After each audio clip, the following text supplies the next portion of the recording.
Hello, one, hello, all. It's been a while since we've had a full OG, the original. What do they call it in Scream?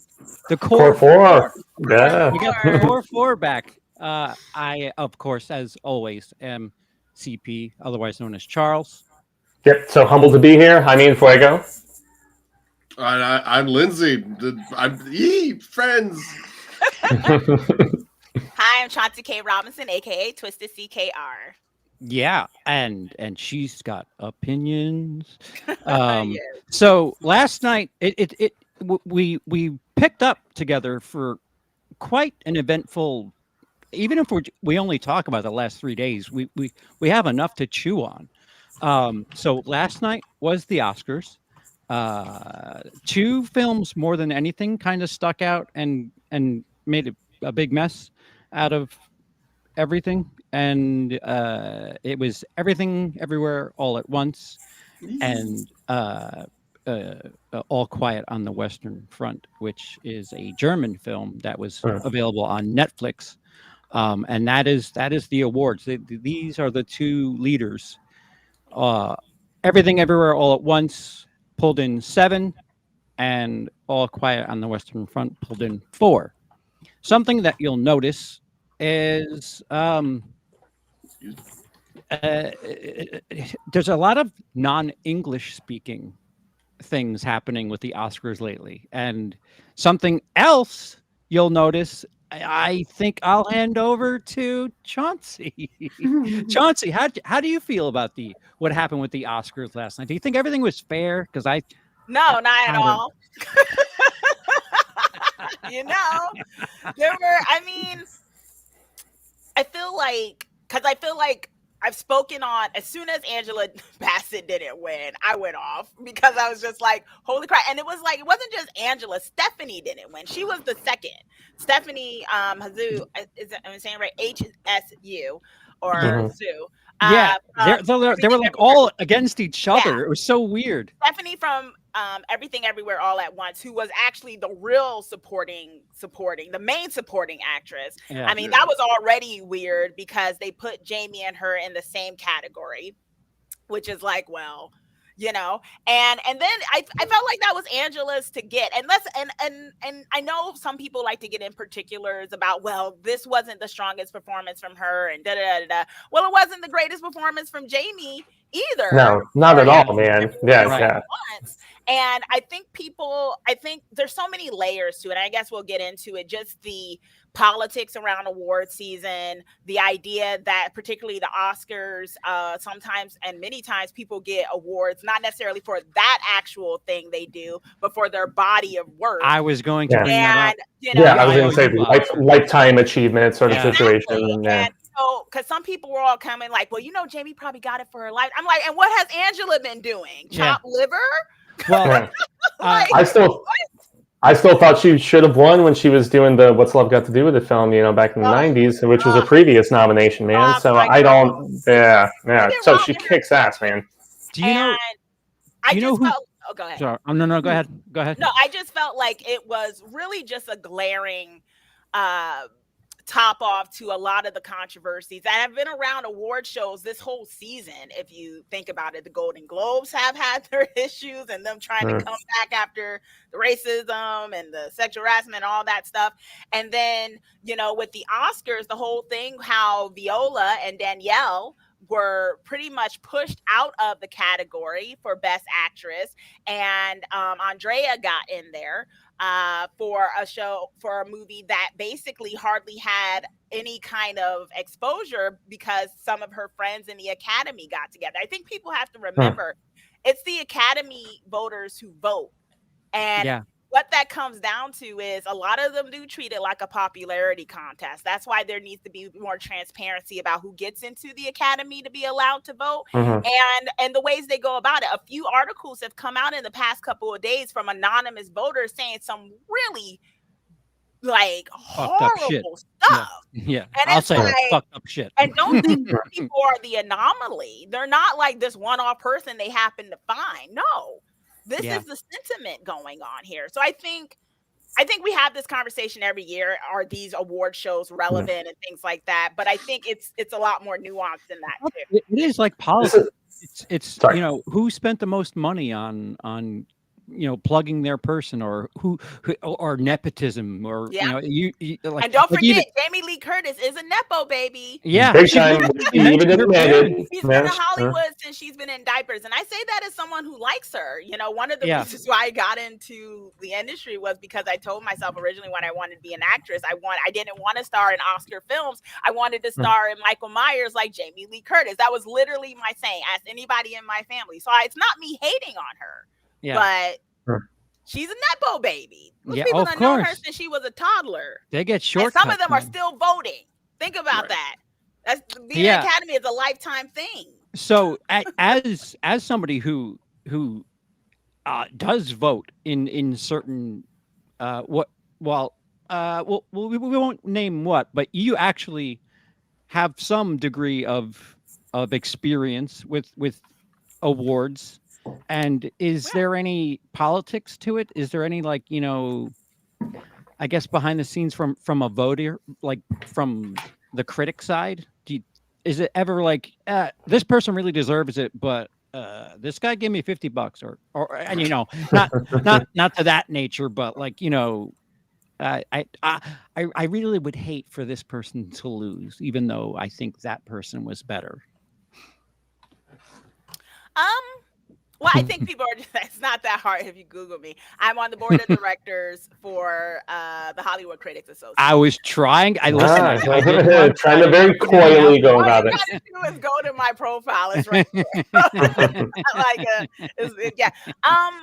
I think what I would speak to is the wider world of the critics, because there's plenty of critics that have plenty of award shows, right? We have the Critics' Choice Awards, you have the Satellite Awards, you have our awards, Hollywood Critics Association Awards. You have a number of awards that are ran by critics, and I will say that what I have seen, and this is not particular to HCA, because I actually do pride ourselves on our, things.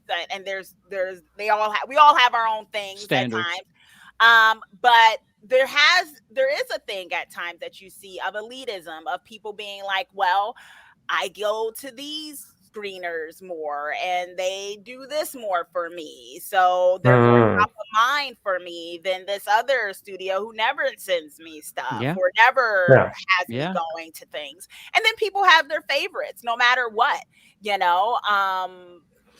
and as much as people want to say personal bias doesn't factor in, it most definitely does, when it comes to voting.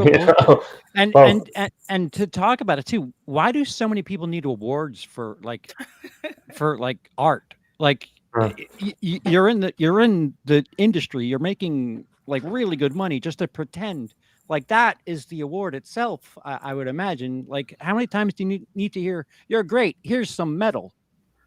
You're great, here's some medal." That's the weird thing about it too. The whole idea, and this is why it's so nuanced, because it's like the problem is the Oscars has been given so much weight. Even when I put out my TikTok, because I'm on TikTok, guys. Now I'm in my 30s and I'm on TikTok. Oh my gosh! Yeah, I'm like, I don't but get one it. of the things, but some of the people who are very bold behind their keyboards and their phones are trying to say, well, don't you guys have the BET Awards? Don't y'all have this and that? As though the Oscars are particularly a white thing and that it's charity to have diversity. But the thing is, there have been Oscar voters who have gone on anonymous record to say that's exactly what they think. And the problem with the awards that lead up to it, as people see with how they do like the predictions, a lot of those awards are treated as predictions for the Oscars.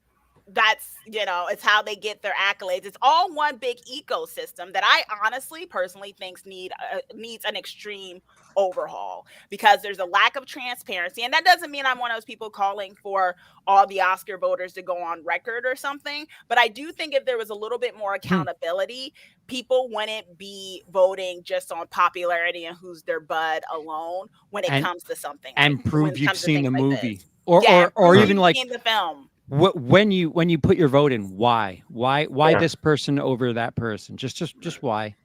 because Yeah. I mean, art, like it's subjective in the end. So like, Truly. what makes you decide that? Like, because if awards were truly like how we view art, there'd be a hell of a lot less predictability to it Yeah. because so many people are different and Hmm.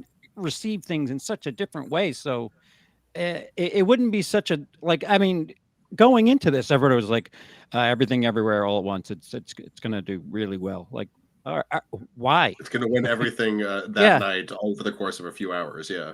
Yeah, Uh, like what? It was still why? interesting about it though, because of the fact that I mean that movie came out like a year ago, and to have the weird swell of sustainability and just the momentum that it gained in this back half of the award season is, I mean, I would contend it's staggering. It's kind of crazy, you know, because there were so many others like The Fablemans, you know, the Spielberg film, which won nothing, and you know, Well, you know, Banshees, which won nothing, and so it was Yeah, really Banshees, interesting in that I- regard. You know, lots of nominations for some of these pictures, and they turned up donuts. So yeah, Yeah. well, And I think that also speaks to some of the Academy members. You had the same person. Look, my favorite, if anyone asked me, my favorite movie of last year was Tar. It was like my fave. this Like, is it one was that I was going to ask you guys about legit because of the fact that okay, so Blanchett was so ruthless in that movie, and her performance wowed the shit out of me, and yet I feel like because of and then so there was kind of a backlash about that film based on the fact that you know it was a negative representation of a member of the LGBTQ community, and that I kind of thought maybe was problematic for her actually winning the biggest award, being the Oscar. What do you guys think? I mean, it is was it something fiction? that I I wanted have to not throw out seen there. Tar. I haven't seen Tar. Tar Is is it fiction? intense, I man. haven't It's either. intense. Is it Ooh. It's fiction? fiction. Everyone always thinks it's like some biopic because they did such a good Yeah. job making her feel like she was probably a real person. I absolutely adored Tar. I wrote a review about it, and I actually love the fact that Kate Blanchett was the main character and played such a layered, nuanced character. I think it's Yeah. the same thing for She played other Bob people. Dylan too once. Yeah. Yes, Like I think yeah. it's the same thing for other people in marginalized communities, where there's always this idea that we can only play certain kinds of characters, and if we do, somehow that's a bad representation for the whole group. And I'm like, white guys don't get that much pressure. Like, you know, like if there's an evil Right. white guy in a movie, no one's like, oh my gosh, that is so bad for white men that we had a villain. That's a hell of a point. You know what I mean? No one said You're that right. after Yeah. Joaquin Phoenix did Joker. Like he literally played this really layered dude. What? I am What? not Hold- sure what's going on. Repeat yourself.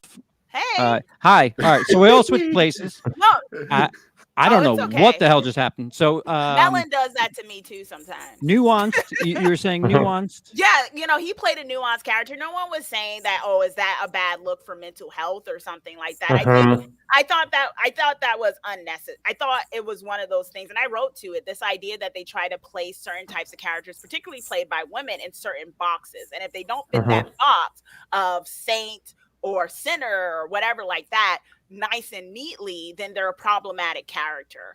I thought Kate Blanchett gave a great thing. Once again, I thought Michelle should win though, mainly because me just kind of feeling that the Oscars does tend to not just vote on just your performance as is, because that's just how they seem to be, unless they want to switch it up for whatever petty reason. I was like, Michelle should get this because of her years in the game and all the things she got for that she didn't get recognition for. Right. And I think that's a problem and Kate already won. Yeah, I think that's the problem with the Academy. They have so many of these like IOU moments where I mean, the two big ones that stick out. Hitchcock never won Best Director. They gave him a pseudo lifetime achievement award for producing in his history, and his famous acceptance speech was "Thank you." And he might as well Just log off. That's it. Yeah, he might as well toss it off. Whatever. You piece of shit. That's amazing. And Scorsese, The Departed, I don't even think it's like one of his top 5 movies, but that was his. All right, sorry about all the other ones. Here's this. Yeah, you So finally earned it, so here it goes. Yeah. know, and it's the same, and it deals with the layers too, because what was also working against Angela Bassett was that she would have won Best Supporting Actress for a Marvel film, for a comic book movie. Yeah. They weren't trying to give her that for that, because they'd have to admit that maybe some of these films that they all stick their nose up at have actual like merit. I mean, look, no offense to the Well, but I thought the Batman probably deserved best makeup and stuff. I mean, did you see Colin Farrell as the Penguin? He was like totally unrecognizable. That's a good point. I have two that different I- friends who didn't know he was in the movie, and when I Right? when we were- yeah, I didn't. Oh, that's three then. That's three. Yeah. Okay, yeah. I mean, there were so many other contenders, but once again, I mean, I don't know. I know some people are in that and they don't watch all the films. They don't. Yeah, and then they go by that should their disqualify fave you. Yeah. That should and disqualify things you. like that. And it's an issue. But I think it's also a thing of the problem also with these award shows is that they're trying to run a show. Right. Right. So they want to also, it's not always about, it could be about merit, but the problem is merit choices don't always get the views and the ratings. So it's like, well, this is a better story here. So let's lean towards this. And this will be a great moment for TV because we need the ratings.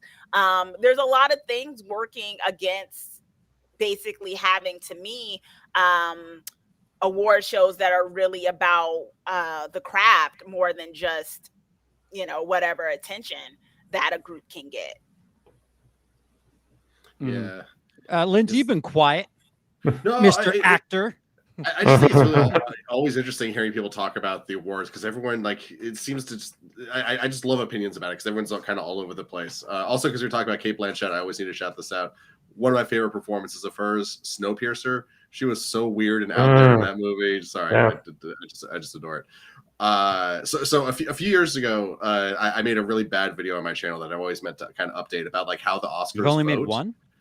Yeah, just one video ever, and I'm just. Oh no, yeah, no, that I actually learned a lot from that video, Lindsay. That wasn't bad. Thank you. Oh, I mean the quality of it. I could make a better one now, but Listen. anyways, we say that about everything. But so it's always just blows my mind when I learn this. But it also kind of makes sense that the Oscars, it's not a popularity contest. It's like a ranked thing. So you say like, so here's like all the Best Picture nominees. So like this is the one that I thought was best, second, third, fourth, fifth place.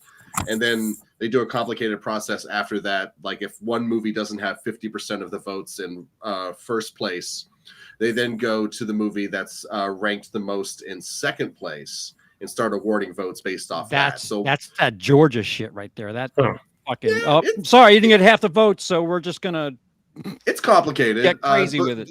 But and a lot what it's attempting to do is like capture the essence of like what's the movie that's like in the people's zeitgeist the most, because it's like whatever gets ranked the first and second the most is going to end up winning there. And I don't think it's necessarily the best way to do it, but I do think it's interesting that it's more complicated than just whoever gets the most votes. But it also leads to weird interactions. I don't know. Right. Sorry, that's my two cents. Sorry. No, go ahead. I was also going to say it's deliberately at the tail end of everything as far as award season goes, because I feel like it does take into consideration who won at SAG, who won at Globes and Critics' Choice and all this different stuff, and so it's informed based on that. I mean, maybe in some ways SAG, as far as like, all of the actors being the ones who vote on that, maybe that could mean a little bit more to some of these performers. I don't know. It's something that came into my consideration this past award season specifically. So, I mean, by the way, I misspoke. So when they get everything ranked based on the movie with the least votes for Best Picture, all the ballots that put that for Best Picture are then redistributed to all the other movies based off what their second pick was. Yeah, that's some ballot. weird. It's complicated. That's it's complicated. Some Iowa fucking weird bullshit. Right. Like, the only like it'd be kind of easy to just be like, you know what, just a couple more ballots over there, a couple more ballots over there, and but it's the system they use. And so, sorry, Chelsea. Go ahead. Oh, I was going to say that. So the only film that was kind of contending for a little bit, guys, with Everything Everywhere All at Once, was most definitely All Quiet on the Western Front. Right. Won 4. That movie disturbed the hell out of me. Yeah, that's a rough watch. Oh, messed up, man. I mean, when the tanks are coming in that particular scene and the person is like looking, crying, and then just nothing, that shit will probably stick with me forever. And it was a little long in the tooth, so to speak, but the fact that they kept playing the little bit from the movement and the score throughout the entirety of the proceedings. Have you guys seen it? Thoughts? I Tony? haven't. I've been wanting to though, because like it sounds like it's a new Saving Private Ryan, and I love it's Saving brutal. Private Ryan. It's rough. Yeah, it's very rough. I mean, It's from World War One. I've only seen Saving Private Ryan once, but that movie has stuck with me, and it feels like this one's going to kind of do the same thing. 1917 shows you like the trench warfare thing to a degree, but they don't cover it the way All Quiet on the Western Front does. Like, I don't know why they fought wars like that. I don't know who thought, hey, let's just dig a wall in the ground, and if somebody just jumps over, we got nowhere to go. Or if we peek our head up, hey, we look like a prairie dog, and they just shoot us right in the face. This is really intelligent. They were banking on Wonder Woman showing up and tanking for the the real history we don't hear about. I was actually going to. Oh, go ahead. I was just going to say that since the Academy brought it up a couple of years ago about doing like popular film or whatever the hell they were going to do to get Marvel movies. Yeah, which they scrapped with the quickness of God. Yeah, it was like a week, right? Like they should. I think they should get together with the Hollywood Foreign Press and just be like, all right, listen, you do comedy and drama and stuff. Why don't we like kind of split some stuff so that not quite the MTV Video Movie Awards, but like something where like a good movie that just would normally have no shot, at least would have a chance. Well, they've kind of done that in the past, like when Beauty and the Beast got nominated for Best Picture, and like what was that, 94 or whatever the heck, and the entire world was like rabble, we're not doing that, rabble, and so then they invented Best Animated Picture in order to avoid that kind of noise again. Even though maybe Beauty and the Beast should have been a legit. It's a good year of movies, but Beauty and the Beast is pretty dope. Which some people were surprised about the winner of the animated feature this year. They thought it was going to go to like, because it went to Pinocchio, right? The Guillermo del Toro produced, and it was good, but it just was kind of veering from like the real context of Pinocchio, because I'm a big fan of the Carlo Collodi book, and I have various forms of it and stuff. I probably would have gone a little more feel good. I love the Puss in Boots movie, man. I thought it was so fun and such a little joy. Actually. Yeah, it's good. That was a real surprise one, actually. I don't think anyone expected that from like the third Puss in Boots movie. Yeah, I thought it was going to be terrible, and then I go to the theater and like the cell shading they used in some of the fight sequences, like it was visually stunning, and it was like sweet and heartwarming. So I was a fan. Well, while you're on it, I'll do the nerdy math stuff about it right now. Math. So Puss in Boots has kind of all right. So first, last weekend, here we go. Scream 6. Oh yeah. 44 million. Creed 3. Which Chauncey boycotted, as she told us, right? Yeah. Yeah. No Nev, no Chauncey. Yep. Yeah, I got nothing but love for Nev Campbell. I honestly, I'm with you. And the ones that I highlighted are Avatar: Way of Water, the way down there at 8th, and Puss in Boots: Last Wish at 9th, because they're not dying fast enough. Like if you see 27% for Avatar, Puss in Boots 36%, and I don't have all the way up until last week, but Puss in Boots has been the best kept secret in Hollywood, because if you're looking at this chart here, the shaded area is how the industry figures your expected gross will be based on your opening weekend. And at this point, Puss in Boots should be at about, like 45 million tops based on how it opened. But the thing just keeps outperforming. There if you could see it, there's 2 weeks there where it actually improved on the week prior. And it's like they're expecting it to be at about 145 as of March 1st, and it's at 175 as of March 1st. So it's like domestic. Excuse me. Mhm. So it's doing like 5 times as much as the industry would predict it to do, and nobody's really talking about that except Can I? us. Can I? Hmm. Yes. Here. But I was gonna say this actually connects back to the whole Oscars thing and just the whole ecosystem of Hollywood, of how things are determined and things like that. These people are very resistant to change, and it's a lot of gatekeeping. Okay, Mhm. there's a lot of gatekeeping. People ask about. No. I know, right? People ask about like award shows and stuff like that, and why didn't, like you said, oh, why does the Oscars team up with Golden Globes? Because they're at each other's neck. Yeah. Golden Globes wanted to be the next Oscars, and Yeah, then they nice got try. caught out there for basically being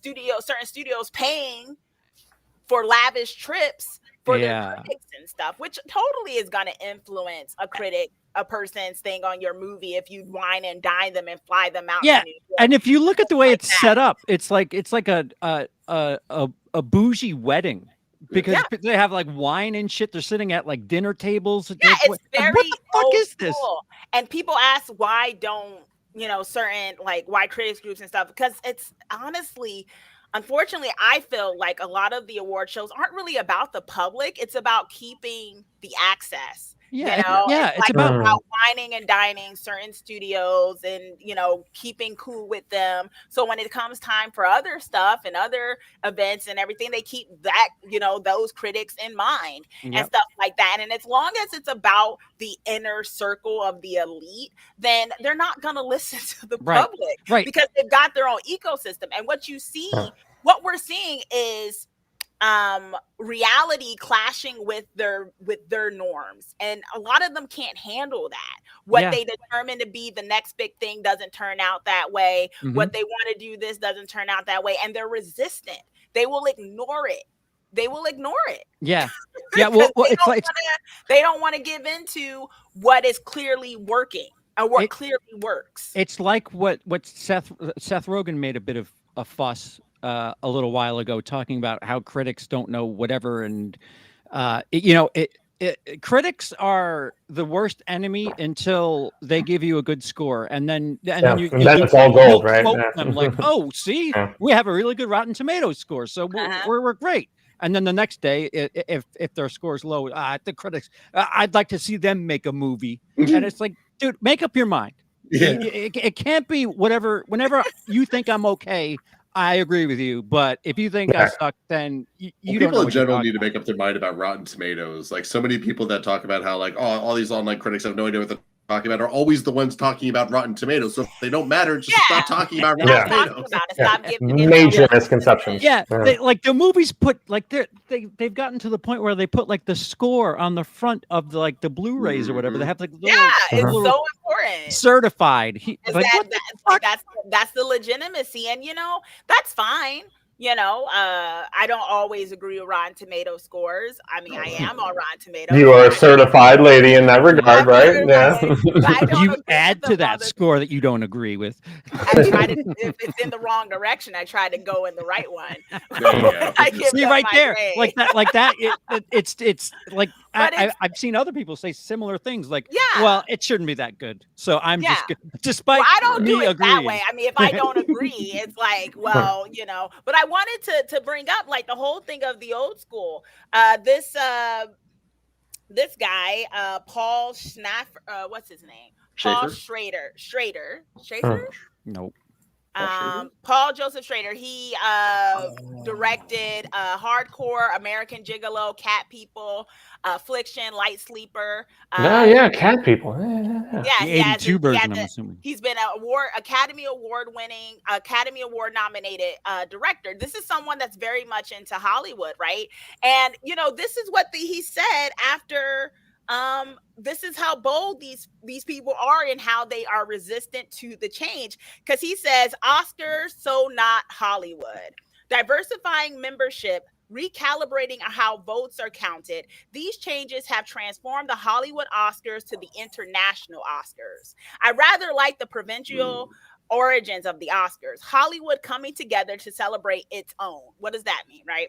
Whoa. Yeah, I can only assume. Shit. Most filmmaking nations, Britain, France, Germany, have their national awards. The festivals have their awards. Why must Hollywood be colpo grosso? Barry Diller is right. If the Oscars are to save themselves, they must return to their origins. Holy The shit. Oscars mean less each year. The reasons for this are clear. The need for revenue compounded by the debt carried by the museum, and he's talking about the Oscar Museum, which is fabulous, by the way, by the museum, and lowering film revenues and the scramble to be woke. When did he say that? Well, I'm not liking him as much anymore, and I like his filmography too, which really sucks. But you know what I'm saying? These people are very bold in their assessment, because guess what? They're not an anomaly. A lot of them are talking in their parties and their groups and like, hey, we're tired. We're tired of trying to be inclusive. We're tired of what that means. For some of these people, inclusivity to them is charity work, because they don't think certain groups are at their level. And not just the charity work of people of color, but also the idea of just, I don't know, listening to the public and what we might be interested in. Well, to be fair, which is where I was very happy that Women Talking. But where's the Fast nomination? And I mean, Fast 9 was the best movie that year. Okay, we can't listen to all the public. Yeah, I did just as far as inclusivity and stuff goes, I was very happy Women Talking got some recognition, because I don't really know a lot of people who saw that flick, man. And it is very much as the title describes it. Sarah Polley got the Oscar win, which was crazy for me. I'm like, oh, I still remember when you were in Go, and then the Dawn of the Dead remake, and you were behind a movie about women discussing getting away from an abusive situation and oppression of religion. I don't think a lot of people even saw that movie, man. Did any of you guys see it? I did. I did. Yeah. Were you not as into it, Chauncey? Oh, I thought it was good. Yeah. Which movie? Solid. Women Talking. Yeah. It's a Pennsylvania Amish community, and abuse transpiring, and these women ready to piece out and just leave all the guys behind. I'm not trying to be like, oh, I'm herald me for liking a movie like that, but I thought it was damn good, man. I thought it was really good, and I like those just very discussion heavy, dialogue centric sort of flicks, and the same way about She Said, where the internet was like, well, woke, and it's like, this is based on a true story. You literally hear Weinstein's voice in that movie, and it's just like so creepy, and people are calling it like woke, and it's like, no, this guy literally, you hear his voice. You get to hear the disgusting things he was saying to these women. CP, you don't understand. You don't understand. History wasn't woke, and now it is, and that's a problem. Like, history changes.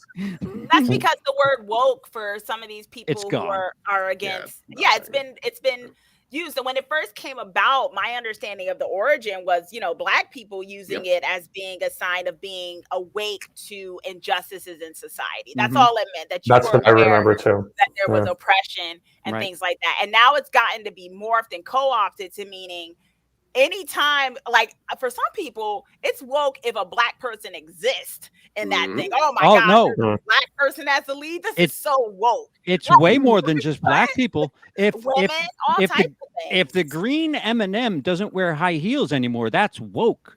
Because I want my candy to look sexy, goddammit. And why are you putting her in flat shoes? I can't jerk off to my M&Ms no more now. That's woke. Exactly. That's what Carlson wants and others. And I just I think it's honestly, I think where Hollywood is right now, to some of the denialism, the polarizing topics, and the way the direction of our entertainment industry should go. Even the whole question of if streaming is even profitable anymore, right? Because with all the Disney upheaval going down right now, are having identity crises. And the same thing with the movies. People are like, wait a minute, this movie's doing well and this movie didn't. We thought that was the way this was supposed to be.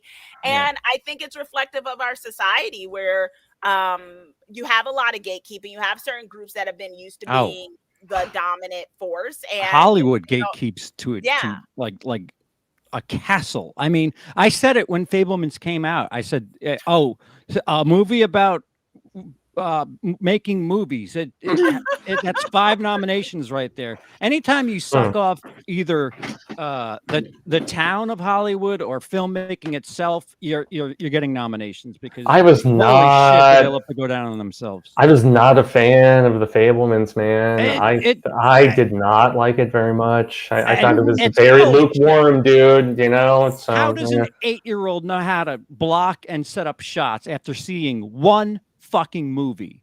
Because you have people that go to school that still don't know how to block and set up. Excuse me, sir. We're talking about Steven Spielberg, the Superman of making movies. It just you cut him some slack here. All right. No, it's Spielberg. I think I've tried to, but I mean, I'm like Ready Player One. I didn't like very much, and I didn't like this very much. And he's been kind of. He's had a rough 2000s, I think. Yeah. Personal opinion, though. No, I didn't. I agree. I felt it's not Oscar worthy, though. Yeah, best picture of the year. No, not a chance. And once again, it's like his body of work. Of course, Steven Spielberg put out a movie. He has to get something. I feel like that's the kind of thing, because you also have to realize a lot of these Academy people hang out with each other. That's how Andrea they do, and that's why they get so close-minded too, right? Yeah, they start talking to each other, saying let's support them instead, and things like that. And I feel like, yeah, it was just one of those things where I watched The Fabelman twice, and I didn't mind it. I was like, it's definitely a movie you can sink into, but like you said, it's not. I didn't find it Oscar worthy. Cinematography was nice, and honestly, I was a little annoyed that I honestly went into that movie thinking I was going to see like his lifetime, and I was going to see how it was like rough on Jaws set because the mechanical jaw wasn't working. Yeah. And so I thought I was getting that kind of stuff. I got a melodrama about his mom, God rest her dead. But I got a melodrama about his home life. And I was like, is that really his like I thought it was like inspired by him. I didn't realize it was pretty much like based off of the same private documentary. The whole thing about leaving the dad, all of that was all. Yeah, the infidelity of the mother and all that stuff, which is really rough to watch. And his mom was his best friend, so it makes sense that he had Michelle do that kind of performance and let her very much, because that was his like BFF. So I thought it was beautiful in that regard if you knew his relationship with his mother. And I thought Dano was really good too. Dano owned it in his performance for Dano's sure. Amazing. Yeah, that guy kicks ass. Seriously. Another one I want to ask you guys about because it's not been discussed very often, and I was kind of surprised it got a Oscar Best Picture nomination. Who's seen Triangle of Sadness? I thought that was a nickname for anybody. I mean, it's a good metaphor for my sex life. Anybody seen it? Hey! Yeah. Oh, yeah. It's very much about it's very much about class warfare and about in like chaotic situations how class can alter quite quickly, and yet I was not wowed by the hype of it, man. I genuinely was not. I mean, it was. I know it's got a fun. Criterion release already. Yeah, already. Criterion's a little snooty about what they choose to release. Yeah, and Woody Harrelson is in it debating Marxism with it's a very that sounds great. It was interesting. It was interesting. I thought some people probably didn't like it because I felt maybe they thought it was a little too on the nose about because of the fact that they were dealing with like Marxism and the question of class society. It put it out there.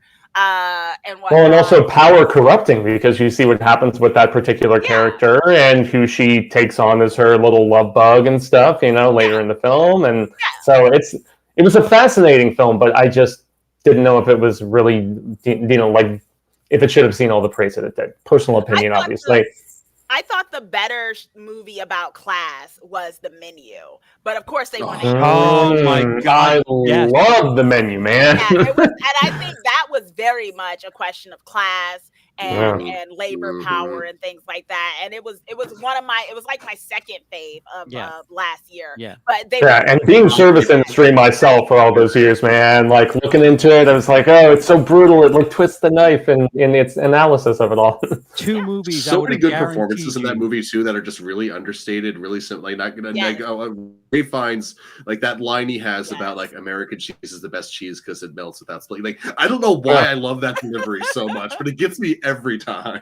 I love the bit, Lindsay, where he's like, "Oh, I've never seen someone chop the onions like that before. This must be a new technique." And blah blah blah. And I was like, I've met chefs like that before, man, who are just such assholes. Like, you could like that is like I was gonna say I could have told you 2 movies that were not gonna get nominated for jack shit. One of them was She Said, because God forbid. Great movie, man. Focus on Hollywood and how terrible. Yeah.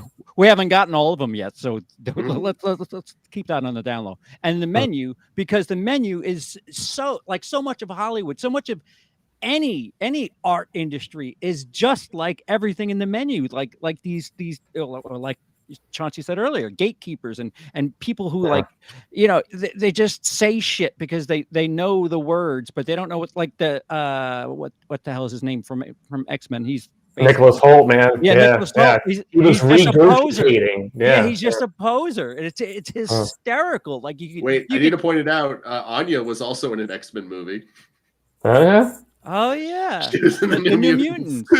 Very early on, when she was still gaining her steam. Oh no! It's just funny that we forgot about that movie for a second. Anyway. And now she's going to be Princess Toadstool. So which I think that movie is going to make tons of money, man. It's going to make a lot of money.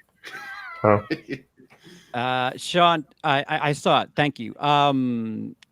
Do you think that Austin Butler deserved the Oscar? Austin Butler played Elvis. I didn't think that movie was very good, personally. I thought his performance was really good, but like aside from that, I did not like some of the use of modern music in it. I thought it was a little bit of a head scratcher. Well, that's not his acting. Yeah, I know, but still, just like the whole vibe of the movie, I did not like the Elvis movie. Personal opinion, obviously. I couldn't really get into it, honestly. I tried watching it and I just kind of was drifting off, and I'm sure it's fine. Like maybe I was just in a bad mood or something. I don't know. It didn't hook me though. I think it could have gone either way. I mean, I'm fine that Brendan got it, because some people would debate that his performance was a great performance in a bad movie. I actually like The Well. For some reason, there's been this kind of pile on amongst critics and things that The Well was a horrible film for one reason or the other. I didn't think it was horrible. Because he was gay. Because he was gay? Well, doesn't he jack off to It's at the very beginning. It's at the very beginning of the movie. Yeah. No, I knew he was gay, but I'm like, you think it was because he was gay that it didn't? Well, I don't know. I thought Sadie Sink didn't get enough credit, man. Sadie Sink from Stranger Things was great as his daughter in that movie too. I really like The Whale, and I'm one of those. So. I actually, when people okay, so I'm gonna ruffle feathers, but I actually thought when people were hating on The Well, and the types of people that I saw like going across the board who were hating on The Well because they didn't like the way it was shot and things like that, I was like, you can tell some of these people are snooty film school people, because this film was based off of a theater play.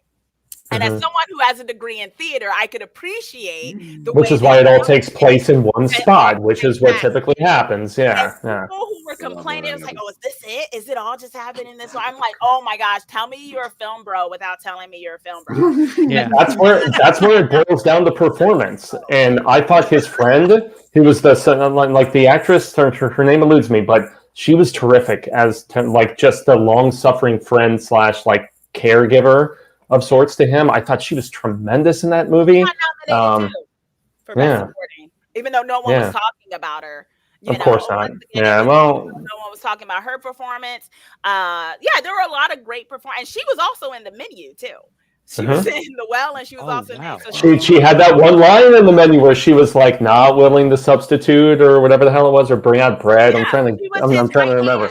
The whole thing. She played a great stoic role. But I don't know. I think it could have gone either way. Everyone was building them up. I think the surprise probably would have been, wasn't Colin Farrell? He was nominated, right, for Best Actor in that. Colin Farrell. A lot of people thought that he was a lock to win it over Brendan. Actually, Brendan. They weren't gonna. But once again, the story wouldn't have been as compelling. So honestly, I'm just that's the other thing. Like the whole theme. endlessly happy that he's What? back. Like I'm just endlessly happy Brendan that he's Fraser? acting again, and like that's why I'm endlessly upset about Batwoman being gone. I don't care if it was the worst movie ever made. They could literally shoot real puppies in the face. I just want to see Brendan Fraser in movies, guys. Come on, like don't hold back. Well, now. at least he showed he could be more than a doofy person. Well, he has shown some pretty legit emotion on Doom Patrol, man. Like he's really killed it on that show. Honestly, I don't watch. Is that That's on the only HBO TV Max, that he watches is Yeah. comic stuff? Yeah, I don't. I'm done with the comic stuff. Enough. I'm out. you're Right. done. You've I'm had done. your. They're about to reshape the whole universe in DC. I don't have to and that cheat. makes me curious what Chauncey thinks about that with this whole regime change and what they're doing. But so I've got opinions as well. So they released the trailer to Flash, which I'm shocked that they're going ahead with it with the actor. Despite his behavior, his antics. Or their antics, sorry. Yes, their antics. Just Ignataro him. Just digitally insert Ignataro into every what Ezra I'm Miller saying, scene in the because movie and just roll with it. Like evidently, Aquaman 2 has been trimmed quite a bit due to somebody's nature outside of the business.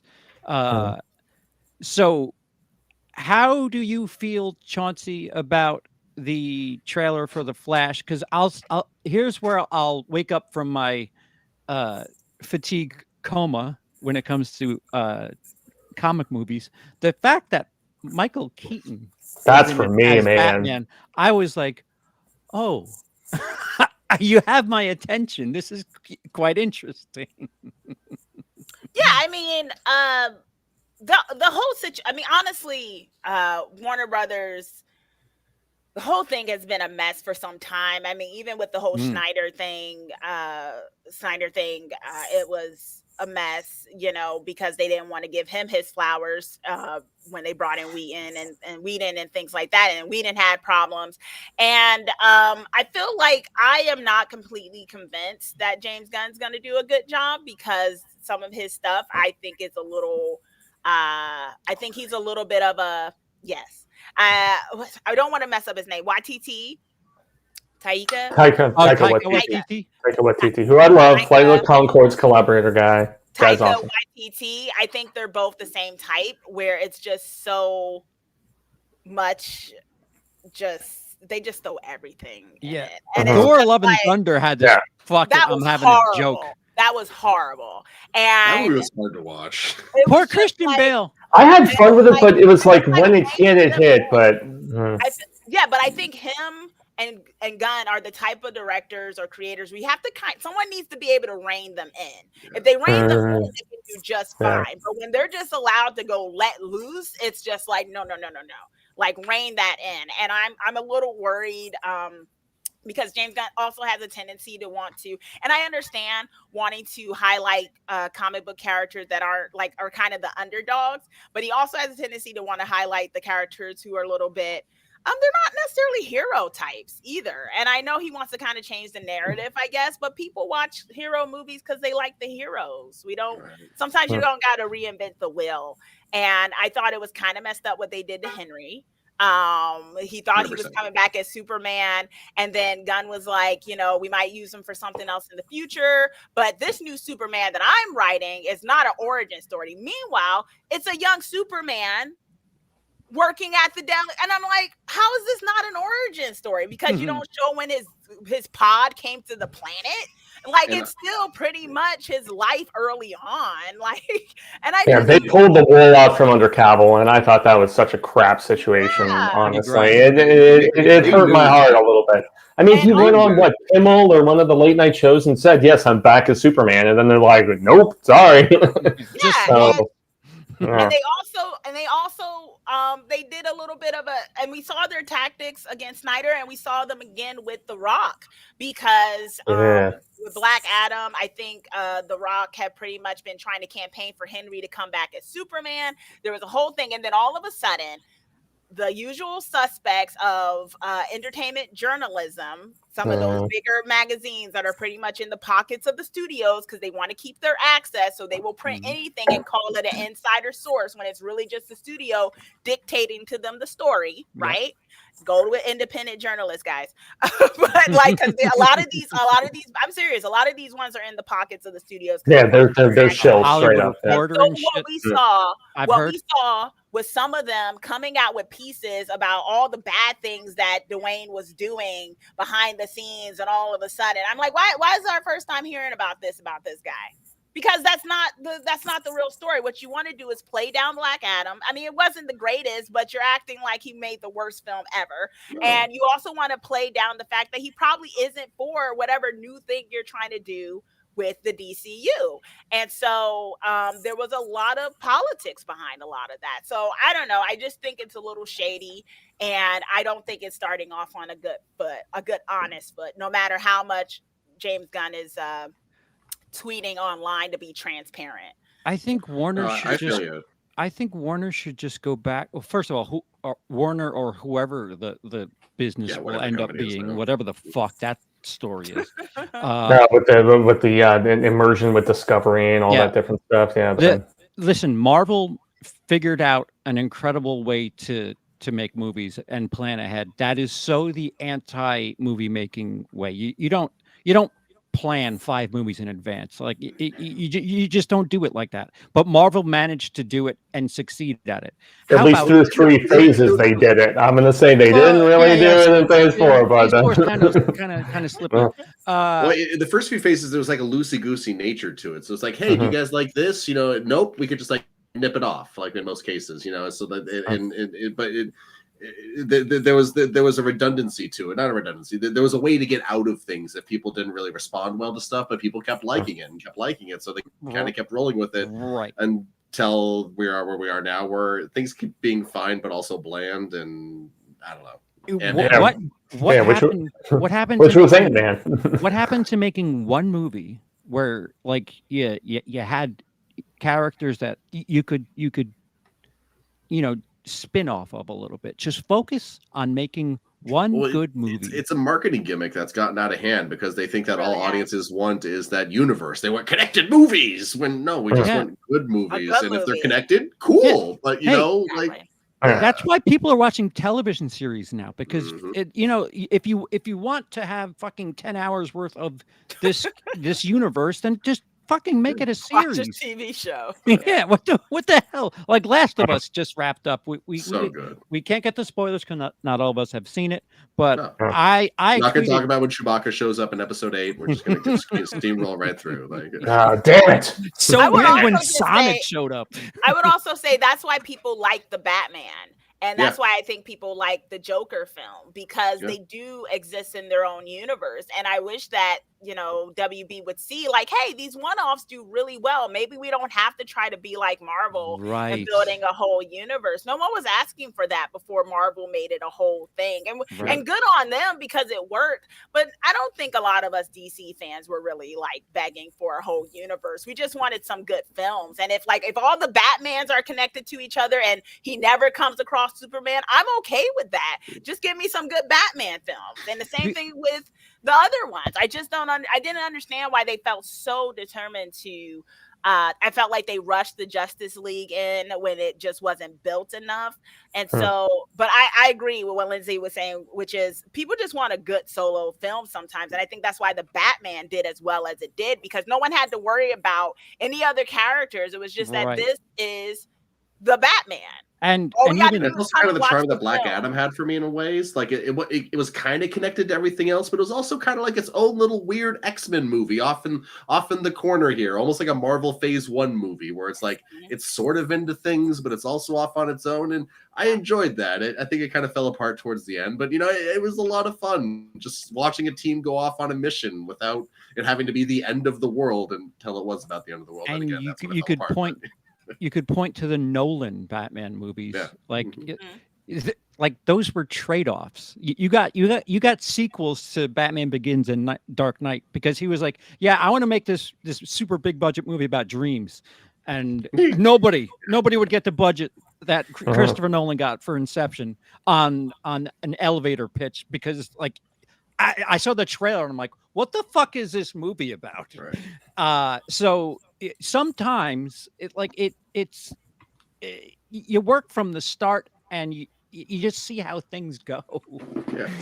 And the director does a good job, and he's like, all right, I'll do this and I'll fucking kill it, but I want to do one for you, one for me, which is the way it used to be. And yeah, very much so. It's like the passion project and then the price project that I know is gonna continue to propel things forward. So just see where it's gonna go. I mean, we had Passion of the Christ that did well, and guess what, guys? We're getting a sequel.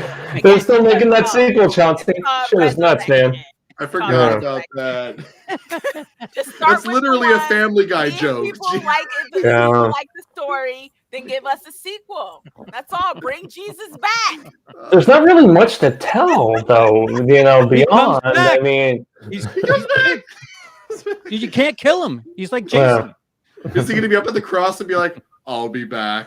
Well, yeah. You tell the cinematic universe story about Easter and how he like moved the rock and got out of his tomb. Okay, well, the best version of Easter, dude, was on that Holidays anthology where it was like the weird Jesus, like bunny hybrid of creepiness. It's so good. Anyway, Tony, movie chappy D9 Neil Blomkamp fan. Thank you, $10.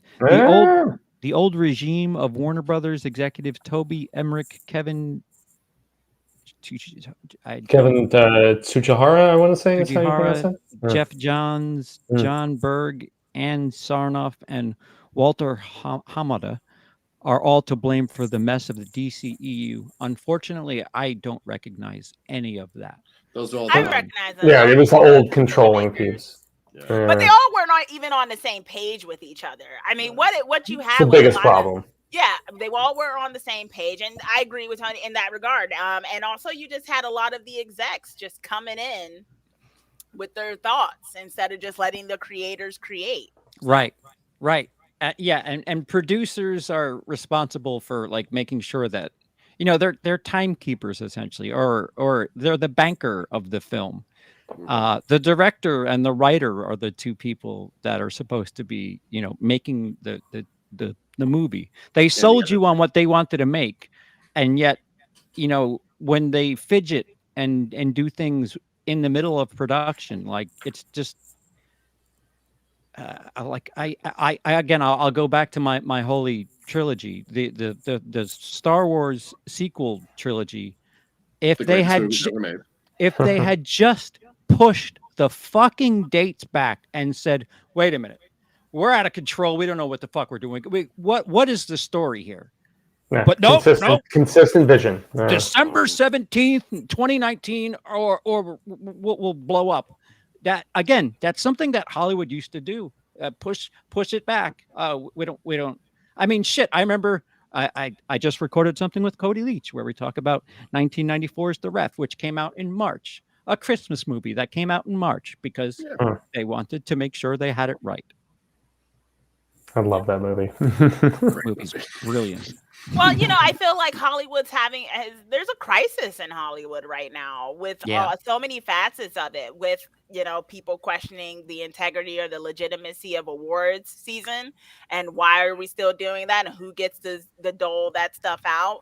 The question of the movies that do well versus the movies that get banked on most of the time, which has been a reckoning for some time. They keep ignoring the polls and the studies that show that certain types of movies do better on average, but they'll keep ignoring it because it'll put a lot of them out of a job. Oh, right. So, right. It's kind of what I was alluding to with my opening remark about the Oscars. I mean, when Parasite swept, and it didn't sweep, but it did very well. Oh, yeah. I mean, to win Best International Picture and then win Best Picture is unheard of at the time, for sure. What? You can't have two Best Pictures? That's stupid. So also led to that infamous video of that one guy being like, "He can't be the best foreign and domestic film. That's just not how domestic works," or whatever. yeah. If I have bad news for those types of people. Do you know how many movies that are released in America are shot in Canada, somewhere Australia, like if we were to stick to where the movies were shot, we wouldn't have very many domestic films. Man, Vancouver would be sweeping it up for New York. Right. Yeah. Just because there's a U.S. company like distributing it does not mean that it wasn't outsourced to wherever else, right? So, I mean, Go ahead. In the anime community, there's the constant debate of like what is and is not anime, and a lot of people's definition is animation that comes from Japan, but a lot of anime from Japan is actually animated in China these days. So, yeah, China and Hong Kong, man, Malaysia, dude, Asia's Straight killing it. Korean films, the more I watch Korean films, the more I'm like, yeah, why are people not like talking about this? These Decision to Leave. That was the one I was just going to mention that didn't even get nominated. God damn, that movie was so good. Dude, it got snubbed on international at the very least. Like, I signed up for movies specifically to watch that. So that was my birthday present, Emily. Shout out to Emily, my lovely wife. Emily. Yeah. I was gonna You better say, be sleeping right now. Fuck, it's like 4:00 in the morning over there. I was gonna say, like, the tone, too, like, just to think of Parasite, people having issues with foreign language films also being allowed to be like best picture contenders. A certain, it takes on a certain nationalist kind of tone, which can be fine. I get it, but it's also, what was that other movie that my boy from The Walking Dead was in, Steven Yeun, and Burning. Yeah. Was that the one where they no, that's where they move into a trailer? Is that what you're talking about? I think it was like a whole controversy at the Oscars. It started with an M. Yeah, yes, it did start with M. They wanted to, yes. They wanted to put that in foreign language or whatever because they weren't talking English the whole time. They lived in like it had Kansas to or be some explained. Right. It had to be explained. This is an American family. Yeah. Why would it be in foreign language? And I was just like, these are the people who make the decisions in this industry. Right. Inglourious Bastards, which was directed by Quentin Tarantino. And I think there's 4 languages in that movie. One of my faves of his. That is my favorite of his.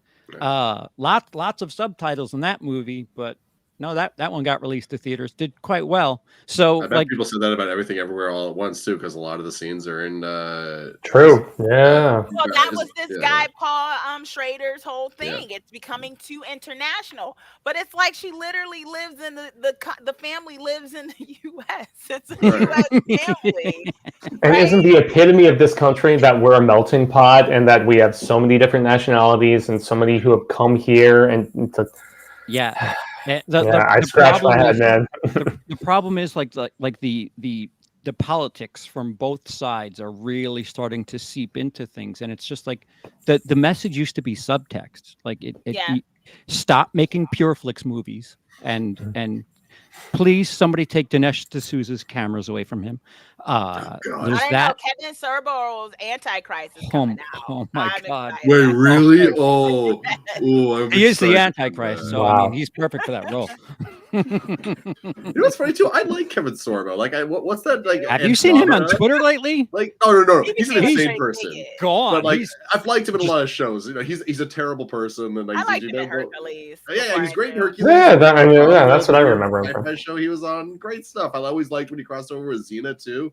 I think she kicked his ass in one episode. I think that was my favorite episode growing up. Yeah, for all horror fans, Bruce Campbell showed up on both shows, which was pretty fun. So, what was that other show he did around the same time? Jack of all trades or whatever. I love that show. No, it's just, I mean, I don't know. I just feel like I do agree about politics seeping in, but I mean, the thing is, there's always been politics, you know. Yeah, but not I on think top. some of them have been pretty. I think there's been a lot of blatant politics on top. Not subject? The Birth of a Nation and others. Like there was some blatant messaging, I think the thing is the messaging a lot of time has been the usual status quo for most people, and so we don't tend to notice it because it's what we've been told is our normal. And when people are faced with things that aren't their normal as much, it feels so blatant because it's like, I'm not used to this isn't normal, so it must be an agenda. I feel like. I think the problem is Hollywood takes too much credit because usually it's a movie that helps move some sort of social movement. Like I was watching I was watching Tootsie, and somebody brought up 9 to 5, and that movie was popular for the time in the early 80s because it had women as secretaries, and they, you know, were I think Dolly Parton's in it. Yeah, I was about to say Dolly is the one I remember most. I literally have the title 9 to 5. I just think of the song more so than anything. Working 9 to 5, gotta make a living. Copyright strike. It's a cover. Covers are okay.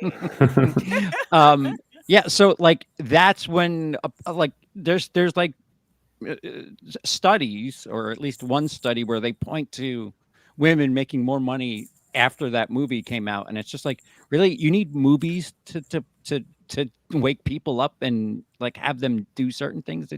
It's really weird, but Hollywood, you don't get to take the credit for that. Like that's the thing that pisses me off, because Hollywood. Well, I feel like, you know, has Hollywood always been that subtle? Like, look at Who Framed Roger Rabbit. Yeah, when I was a kid watching that movie, I didn't realize it was about how, artists of certain races are treated in Hollywood and stuff like that. I just saw Bugs Bunny running around with the detective trying to solve a mystery, and it was great. But then as an adult, you kind of realize, like, oh no, this is about, you know, like 1950s like jazz clubs where they bring in, you know, black like jazz players, but they wouldn't let them actually patronize the club. Like layered stuff like that, I think is incredible, because, you know, to a lay person, somebody who just wants to see Bugs Bunny run around and solve crimes or whatever. So why did I say Bugs Bunny? He's in one shot in that movie. It's whatever. Yeah, Roger Rabbit. Because they had cameos from all those big characters in that film. Yeah. But if you watch it with a different slant, it's just like Alien. Alien is about fucking just rape. That Alien is just completely about sex. Everything about it is I mean, one of my teachers, going back to, oh no, we were talking about this before we went on, at film school, like he was like, Alien, you know, it's a nice sci-fi horror movie, but it's all about rape. And I'm like, what? And the second one's all about motherhood. Yes. And like, again, you can have your sci-fi action movie if you want, but then if you go back and watch it and like really think about some things, you're like, oh, wait a minute. Yeah, her daughter died, and now she wants to make sure that Newt survives mostly. And also the bad guy's a really big mom too. Paul Reiser. Oh, right. The Queen. Yeah. So like, no, I didn't Paul Reiser. All right. I've always preferred the second film to the first one, but you know, I know that's a massive divide amongst genre fans. You know, between those two films. Honestly, like there are days where it's Alien. I never noticed that theme in the first one, and I watched it again recently, so I don't know if it's all about that. Maybe that's part of the theme. Well, the design, the face hugger looks like an inverted vagina with a penis that comes out of it. Is this what the creator said though? Yeah. He said it was all about. He even said that. The sci-fi class that I took last semester, like I had 3 different essays that I read about all of this that you guys are the discussing. Alien head. Alien head is a representative of a penis. But is it making commentary on sexual assault, or the magazine?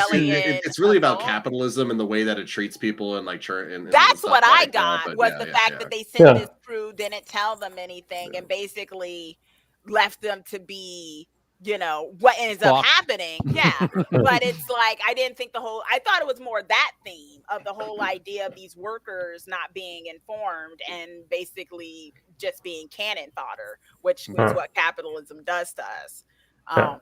What are you Which talking they about? also- We're doing just fine. Everything's Yeah, we're great. doing over great. here. We're doing great. We're doing great. Yeah, I was gonna say that's the quote, right? Two Everything's Banks great. now. Two Have Banks you did it have you himself. seen Venezuela? We're awesome. Mhm.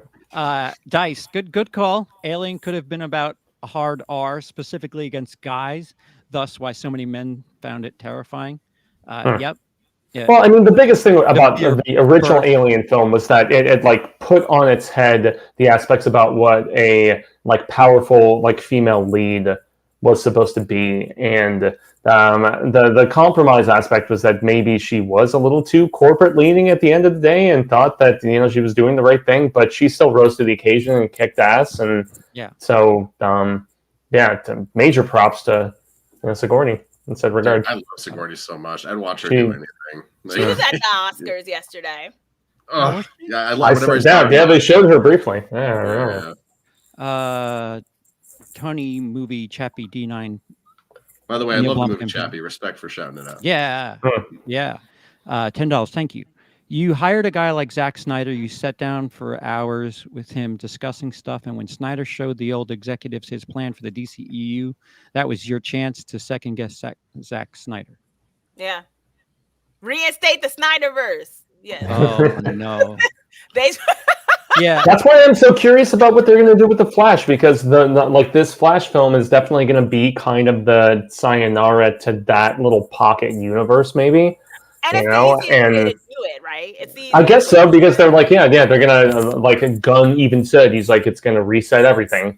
It makes sense being the Flash, So Well, doesn't that like whole multiverse thing give it the get out of jail free card? Because it, when you do the multiverse thing, it's just like, well, that's what Chauncey was just saying, man. It's like it's the easiest like way to do it, right? Yeah, So- basically that storyline is essentially he goes back and it's a whole chism and things get changed but not totally changed, and that's how Gunn and them are going to use it as a way to be able to keep certain superheroes in place while changing others, because the whole thing was that certain things changed but not completely. It's the same thing they did in the comics when they I was gonna say New 52 or Flashpoint. I'm trying to remember. I didn't care for New 52s, and I was just like, y'all. I like the Batman run. I like the Batman run with Scott Snyder. I was into it, but personal opinion. I feel like I'm a slot excited for machine what's right his name now. to be My back. eyes like Michael the Shannon. cherries in a fucking slot machine. I'm like, what are you guys talking No, I mean, I just feel like there's, I agree. I just felt like there was a lot of hands in the pot, and a lot of hands were in the pot and a lot of eyes over at Marvel, and they weren't really trying to build something significant for DCU. So, Do you think people make movies with the intent of making a good movie and like investing their money like in themselves? Like, do you I think some people like what would you say the percentage is of people that are like, you know what, if it doesn't make money, whatever, I just this is what I want to make? Well, I think the goal is always to make a good movie in the sense of like theoretically a good movie has a higher chance of making a lot of money. Like, bad movies all obviously get beloved and make a lot of monies too still, but like do you really at some think point that, it does start falling off and diminishing returns, and it becomes more about playing it safe. And I mean, Blair Witch Project, that was so successful because they nailed marketing. They found a new way to market movies, and the internet was in its for how bad infancy at that the was. time. Yeah. Oh, shout it out! Shot fired. I mean, me and the friends that watched Blair Witch together in like '99 or whenever it was that it came out, we had a VHS copy super early because someone's parents was in the Oscars like voting committee, so we were watching their screener of it, and we were all just laughing at it the entire time, being like, "I guess this is spooky." Like, that was a very abrupt ending. Only if you believe it's real, right? Yeah, in the infancy of the internet, the way you watch it and like you don't know, you're like, wait a minute, is this? That's true.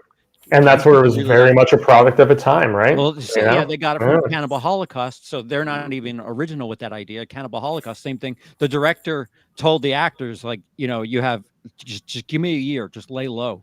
And then the courts actually believed it, and he had to bring them back out of hiding. No, they're alive. It's just a movie, except for the tortoise. I killed that. Yeah, well, it was after that though that they started the laws about like no animal cruelty. Yeah, because they actually kill a snake in Friday the 13th. Yo, you know how many horses died making Ben-Hur? A lot. Oh. You know how many Dozens. dogs died Yeah. making? What was that one movie with the dogs? Oh yeah, the clip of the dog in the water. That was just. I don't want to know recently. any of Yeah, that. I don't want to know any Mm. about it. I'm just gonna have a bad mood. It was now. fiction. It was fiction. Thank you. Thank you. Also, I love how there was. I think it's been disproven, but there was an internet rumor for a long time that the horse from Neverending Story actually did. But I think that's been disproven. I hope The one, not. the one that such was a sinking in the. sad scene. Oh, I cried.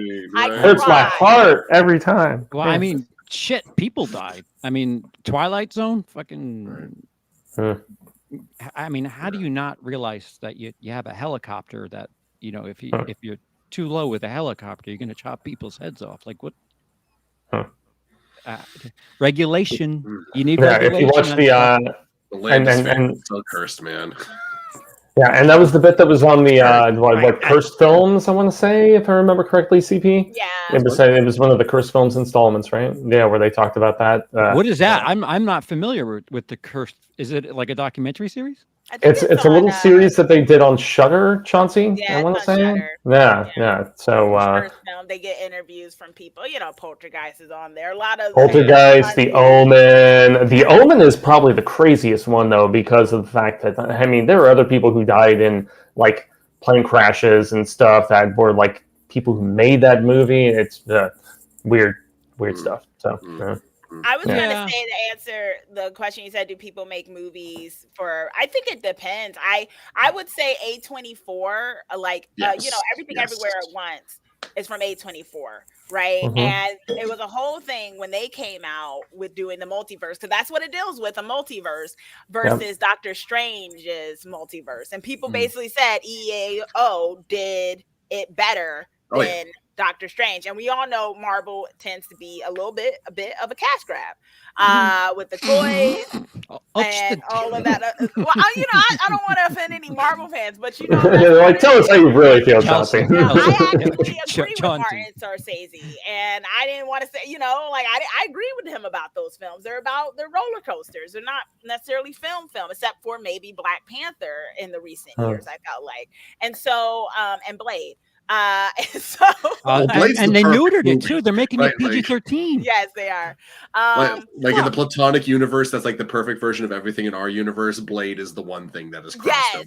Yes. And so I feel like A24, if those who are the gatekeepers of Hollywood don't try to stamp it down, I think it shows how smaller studios and things can do films that are really about making good films and can still make a big splash, because Everything Everywhere All at Once wasn't just like some awards darling. The public was what made that popular because it started getting word of mouth, and it was like, why aren't more people seeing this? Why isn't this in more theaters?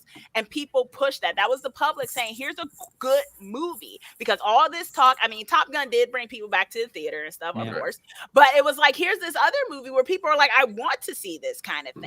Like, who's to say they would have ever at some bigger studio given that script a chance? So I do think people make movies to make good movies, but I do think there's a lot of gatekeeping in this industry that stops people from being able to write things because they are told by the people who have been allowed to make the decisions for like 30 something odd years or more that, that's not bankable. Bankable is the big word. Sure. And name on a poster. I can't put that name on a poster. Yeah, like that's not gonna work. That won't draw anybody. Maybe if we get it, we'll throw it on this streaming service after a week of being out in theaters. Which is perfect now. Like, what's the excuse at this point? Just have it be on like your whatever plus. But I don't think it should just be on streaming. Everything Everywhere All at Once showed that these kind of movies can make money in the theater. I agree. Yeah, it almost cheapens the aspect, right? If it goes directly to streaming and so on. The problem though, if A24 made like A24 Plus or whatever, I'd be on that day one. I would too. I watch everything those guys do, and then there's some, them and Neon. Neon's really good. I love Neon. Yeah, Neon as well, man. Climax. Talking about Lamb. Like, you don't make a movie like Lamb with the intention to make money. You make Lamb because it's fucking crazy. I think Neon's a production house, not a distributor. Oh, is it? Okay. Wow. I thought they did both. I could be wrong. I could be wrong. I like their stuff.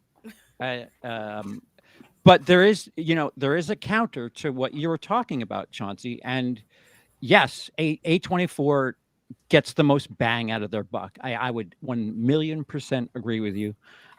There's Especially like now. 2 or 3. I mean, X. Oh my God! If Mia Dude, Goth was X going and to get, Pearl. Oh, such a great. if you could just nominate Mia Goth for either of those, please, that'd be swell. The counter to that is Blumhouse, where you got James Blum who tries to make Jason Blum. as what I say, James. James, yeah. Jason. Well, yeah, yikes. He's just known as yikes to me. which was I mean, Megan was one of the big successes early this year, right? So and And people were kind of sleeping on that going up to the thing. They thought that was going to come and go. And once again, they had a great marketing campaign. yeah, I still have yet to watch this unrated version of it that they allege had some more gore or whatever. When did it come out? I loved Megan. I loved Megan. Yeah, I did Currently too. my favorite movie of the year, which isn't I was all about it. the year, but It just started. Also on Netflix. Rated version, is there more dancing in it, or is it like the same Right, amount more of dancing? TikTok Yeah, it apparently shows like how she kills that kid at that point in the film, like from what I understand, It was good as is. I didn't think it. I thought so too. I thought that like kind of the mystery about her behavior was like okay. Some of those trims were fine. To make that PG-13 money, dude. You don't always again, need a big the body count in order for a horror movie to subtext be good. Like the subtext is about AI. Like Yeah, if you have something that learns and has like just no ceiling when it comes to what it can do, which is becoming increasingly unsettling. Some of the stuff I'm reading about, like writing film scripts and term papers for kids and all this shit, dude. Yeah, like chat GPS or whatever. There was the South Park episode just this past week, which was, and you guys know how much I love South Park, and the whole episode this past week was about that. So. Yeah. I thought you were going to say it was written by an AI. I'd be like, whoa, that's great. Oh, it was co-written. It was co-written. They even had it in the in the end credits. It was Trey Parker and Chad GP, whatever it is. Yeah. Okay. I still have to watch that episode, but my boyfriend. It's good. It's good, man. Yeah, it's funny. So Jason Blum takes as little money as he can. He'll take $10 million and invest 2 each in Paranormal Activity, in thing here, Sinister, thing there. And Insidious. And he's I'll take what A24 was going to put on something that's definitely getting an Oscar, and I'll make 5 movies, and all I need is one of them to do well. Yeah, and it's a hit. The motherfucker just he's playing it like business. He's not playing it like he's art. not a filmmaker, is he? He's a producer, and big difference, right? Yeah. And when he talks about but that's what we were just saying about the people who get to choose what movies get greenlit. He's about making his money, but then you have studios like A24 and others like, yeah, we want to make money, but we also want to make these good films. Yeah. I think we need more like that. But yeah, you're gonna get the Blumhouse types. I do think Blumhouse sometimes takes a little risk. Like like how many things were put out The Purge? Like how many? Like I'm not saying that The Purge is like high art or anything, but like I think the world is slightly more interesting with The Purge existing. Like go watch The Warriors. It's a. I mean, The Warriors. It's not quite The Purge. First Purge was really good. I like that one. Well, some of the Purge movies are good. Not some the of them first are. one, the one that was called First Purge. Yeah. Oh wait, I like that one. That was the prequel. Forever, or whatever. Yeah, I like the ones with Frank Grillo, man. Frank Grillo. Yeah, love that guy, man. Wait. Chauncey. Sorry. Which Purge are you referencing?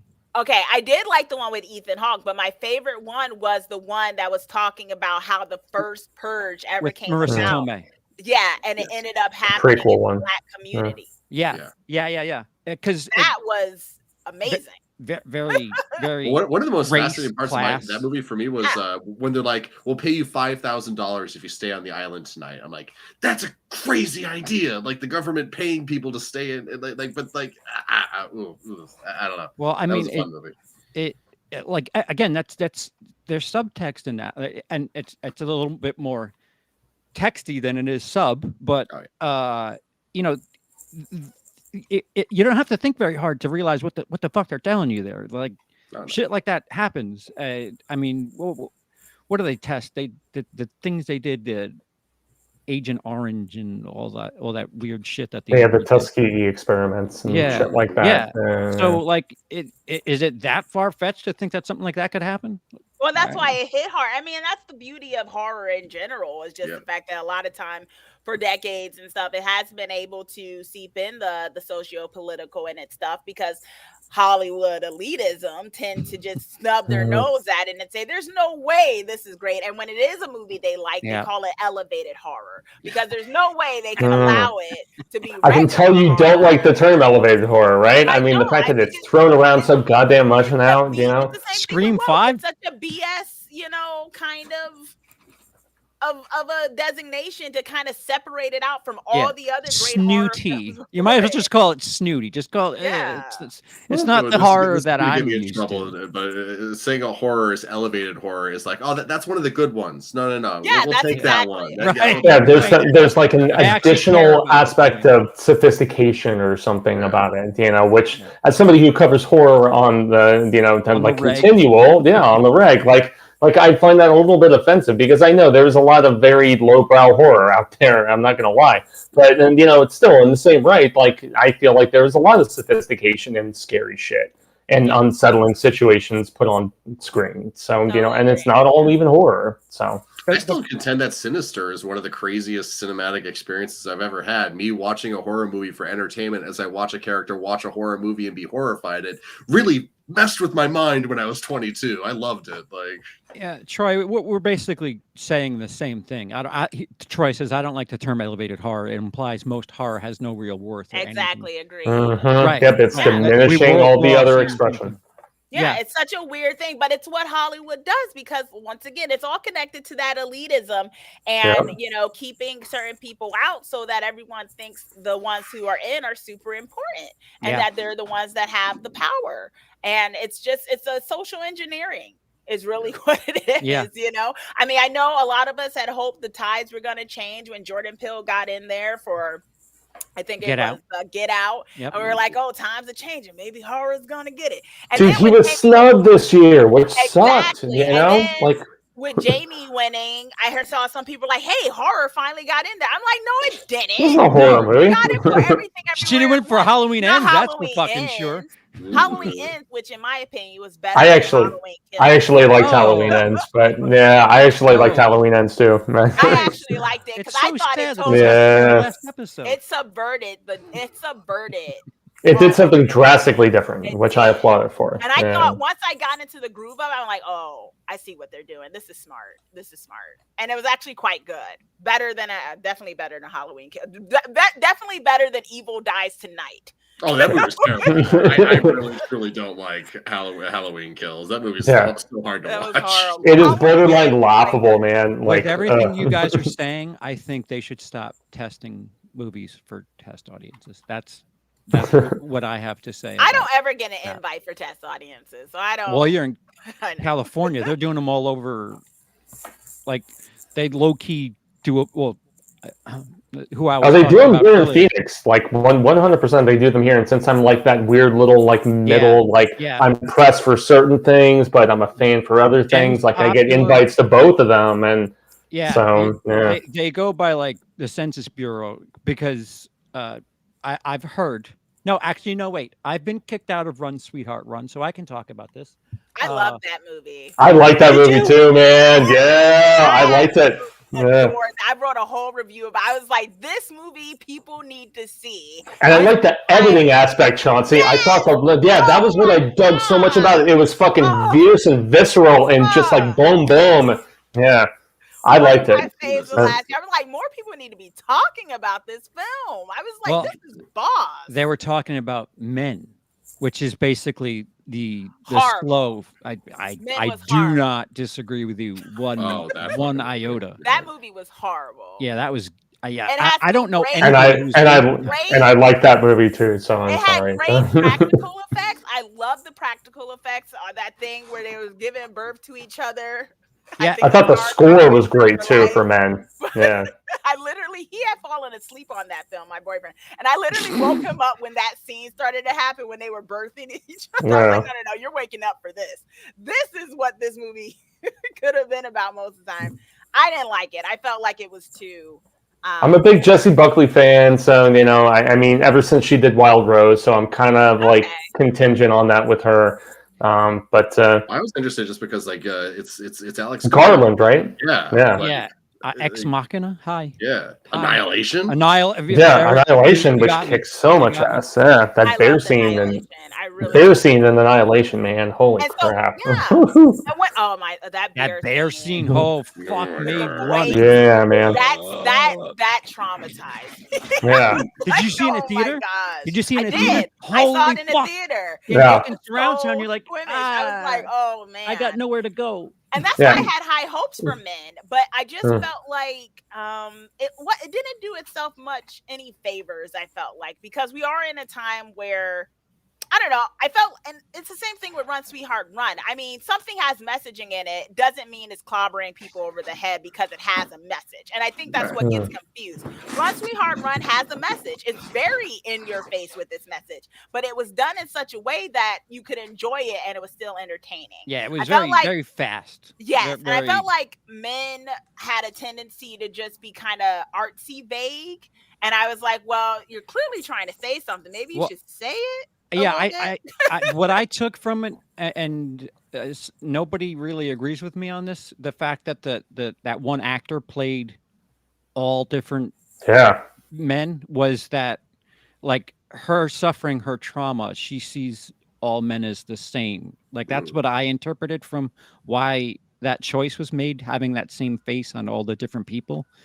But I don't have anybody else that agrees with me, so maybe I'm crazy and I need to speak to my therapist again. I think maybe. I think that was part of it, but I think it was more so maybe a commentary that all these types of behaviors are very much connected. Especially, I mean, the most powerful scene to me was the scene where they were all giving birth to each other, because to me that showed the symbolism of how this lineage of toxic masculinity has been going on, like the horrible priest giving birth to the horrible person who does this, and then them learning certain things that gives birth to this guy. It's generational, because there was a stone in the church that also holds back to a history that I had to look up, because I didn't get the whole thing about the stone in the church.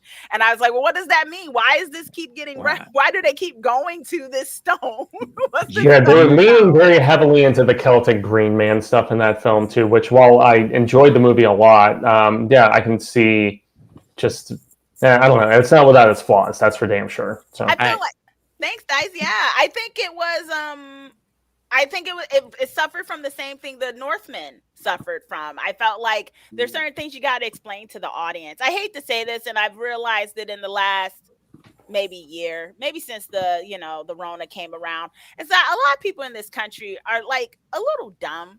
And a little. You're being so kind right now. And oh my goodness. You just can't assume that people get stuff. And when they get it, it's like, oh my gosh, that's too much of that, because I finally recognized it.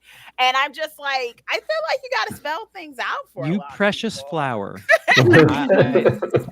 I feel like Rona really made me, because I didn't really believe everyone was stupid, and I just it's a horrible conclusion to come to, right? Like, my God, like, there are so many stupid people. Yeah, Chauncey just had her Saw ending just now. What? They're all dumb. Yeah, you're like, the catharsis is right in front of me, and I'm finally accepting it. Like, it really didn't dawn on me till certain responses to everything, and just how people interpreted films and articles and news. I was just like, oh, it takes more. Unfortunately, it takes more interaction with people to realize the stupidity of the contingent around us on a lot of the time, and so. I said this to Cody this weekend. I spent the weekend with Cody Leach. Did you? Yeah, listen. He makes some good food, so it was worth breakfast. It. He's in the South. He's in the South, right? I won't say if it was in bed or not, but yeah, he made me breakfast. Yeah, I was about to say, dude. So what we were talking about is, all four of us watch at least 30 movies a year, right? Is that a fair number? At least. Yeah, I used to be way bigger, but going back to school has made it kind of tough. So, yeah. but, The point is, the average Joe Schmo, Joe Six Pack or Jane Six Pack or whatever, they only, first of all, they only go to the theater 5 or 6 times a year. Yeah. So, like, what they take in is far less than what, like, their spectrum is much tighter than ours, and what they're looking for is certainly, a lot of them are looking like just to escape. Like they had a really bullshit week. They, from their job at the doing shitty things with their hands, and they just want to watch fucking lasers and stuff. And I kind of look to escape a little bit, though. I mean, from the mundane aspect of where I'm at. But well, and that's, I think that's what a lot of people are. People don't want to be reminded of. Well, how do I put this? Art is about challenging you. I think when it comes to movies, I think a lot of Americans don't want to be challenged. They just want to escape. They just want to not think about their bullshit for 2 hours or 90 minutes or some shit. And like Fast 9. Oh yeah, I want to see a fucking submarine shoot torpedoes at cars on the ice. That's what I want to see. I had a rough week. $1 billion, presto. So yeah, there's certainly a big gap between those of us who expect and or ask more of film, and those who just are using it as I don't know, like escape masterbation of some sort. People don't want to grow up and realize that they sided with the Empire. They still want to think that they're Luke Skywalker and Han Solo, they don't want to accept the fact that as they got older, they switched sides. Yeah, like, I do want to push back a little bit though, because I don't just think it's the regular film goer. I think there are some people who consider themselves reviewers and things, and I don't think the stupidity just comes from the fact of what you want to do when you watch a film. I mean, sometimes, like was saying, I sometimes watch film because I want to escape, but I still want it to be entertaining. Run Sweetheart Run was so entertaining to me, and that's why I loved it, because it had a message and it was entertaining. But I don't think it's just because of the fact of people who watch a whole bunch of movies. I think it's people who have a very limited scope of society and their place in it.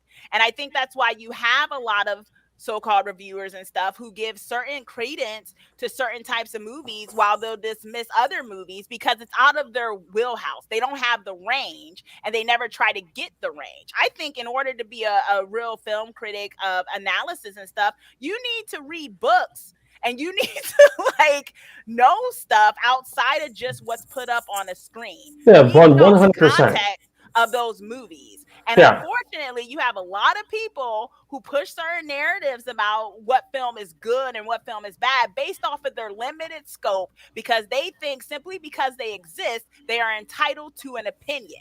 You are not entitled to opinion just because you put a camera in front of yourself and now you're an expert. You don't know anything from diddly squat except what you watched. I wish I had a standing ovation clip to play right now. Holy shit. And that's the problem. And like I said, it's not, I mean, honestly, I think sometimes the regular film goer, I'm a proud working class girl. And I have learned so much about my life from working class people who know a lot about life because they've lived it. Mm-hmm. And I think that's why certain films do well, because people who know life and live it say, wow, that touches me. That's not that, and that doesn't mean they have to watch it 30 movies. That's because they know stuff and they watched that one movie and they got it. Meanwhile, you got a reviewer that's fair who don't know diddly squat and is wondering, like that dude who was getting on Danielle Didwaller for Till. Oh my gosh, she's a black mother from the 1950s. Why is she dressed so nice? Because we made our own dresses back then. Like, you watch film, you're in the film industry. So I gotta ask for comments like this because you don't know history. Right. So I didn't get the chance to see Till, Chelsea. Do you think there was there some exclusion with regards to Till, like straight up, or? Yeah. Like, because there's this mentality because of the character she was playing, and they said it, which was the idea that some people are they're tired of diversity. They're tired of the inclusion Olympics. We did that when Oscar So White came out. We're done with that. Now we're back to your regularly scheduled That's where I'm program. like, isn't life like completely reflective of everybody around us and every goddamn color, man? Like, good lord, like, I don't Exactly, know. and that's what I It just mean drives me about nuts, people dude. being stupid. When I say stupid, I don't necessarily just mean they You don't know everything. you I mean think very some people, pronouncedly stupid, that these people are people stupid by are not. emotionally stunted. They're not willing to look beyond the scope of themselves and their social group. And they make decisions based off of those things. And unfortunately, too many of those people make decisions about what gets put up on the big screen. A lot of people are stupid, and they're the ones that green light this stuff. Well, they're stupid. I forgot where I go off, girl. You said you pushed back, but I agree with you. Absolutely. I thought because more so you were saying it for like the average film viewer, and I was saying there's like a lot of people, particularly sometimes so-called film reviewers. Oh no, right. Well, and they watch a whole bunch of movies. I guess as the host of Show Business, I mean like what Disney and Warner what they throw money at. Like here, just this isn't driving a truck all day. This is something fun. No, I agree. It's some people are very selective. Like, you know what? I'm going to watch 4 movies this year. It's this thing from A24. It's that thing. I'm gonna go see the new Spielberg. Yeah. Right. Oppenheimer. All right. Cool. I'm excited for that. Yeah. We got. Yeah, which I am too. Yeah, I'm not gonna lie. I'm a little burned out on Nolan, but I watched the trailer for it. Like, it's so pretty. Right. I'm ready. Yeah.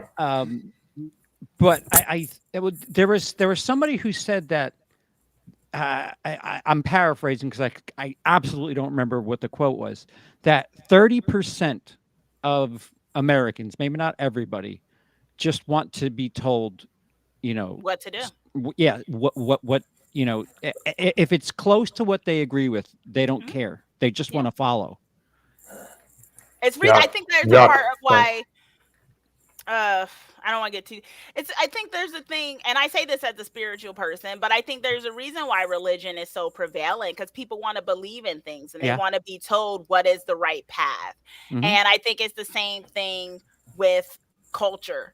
Movies, film, storytelling is a part of our culture, and a lot of time it's reflective of our culture, or culture is reflective of what our art is. That's why what we do is so important. Yes, we're not neurosurgeons, but that's why I do put a lot of emphasis on the people who are allowed to have the platform to talk on these things, because a lot of these people are spinning narratives and stuff that are so short-sighted and stupid, and sometimes it's insidious because they want to keep everyone else stupid, and so they will rag on a movie that they know has a message that is against something they believe in, so they'll just tell you it's dumb. It's a sheepish culture. It's sort of shit. Yeah. Part of the problem now is politics has worked its way into, especially with what you're talking about, sitting down in front of a camera and saying, this shit's woke. This movie has an agenda. Blah blah blah. And next thing you know, 500,000 views, and the sheep are off and repeating and recycling the shit that they just heard because guy said thing that I kind of agree with, so that person knows better than me, and or at least they're like willing to talk about it when I can't or whatever, and I'm like, all too often it's diluting how you're feeling in the first place, and then being I don't know what the fuck happened that suddenly things have to be woke or not woke or political or not political, but it's. If you're on the internet and you're covering movies, it gets brought up. I mean, all the masks came off in 2016, and since then, there were red hats. Emboldened. The mask came off. They live with red hats and all that, but not just on that end. I mean, it was on the other end too. A lot of people just became overtly what they believe in, because extreme. The quiet parts in certain people's rhetoric started to get said out loud. Nazism, support and all that stuff. And so suddenly people are like, well, I guess we all can't be subtle anymore. So now we're all just fighting because, I mean, and rightfully so on some cases, but in other cases, we're all just, I don't know. So but here's a I question do think for- politics has always been there. Just it's more overt now. It's yeah. Well, plus, like I just want to know if the Little Mermaid is going to be something that will remind me of when I saw it. I liked The Little Mermaid. I'm a straight boy, cis white boy that watched The Little Mermaid. I enjoyed that.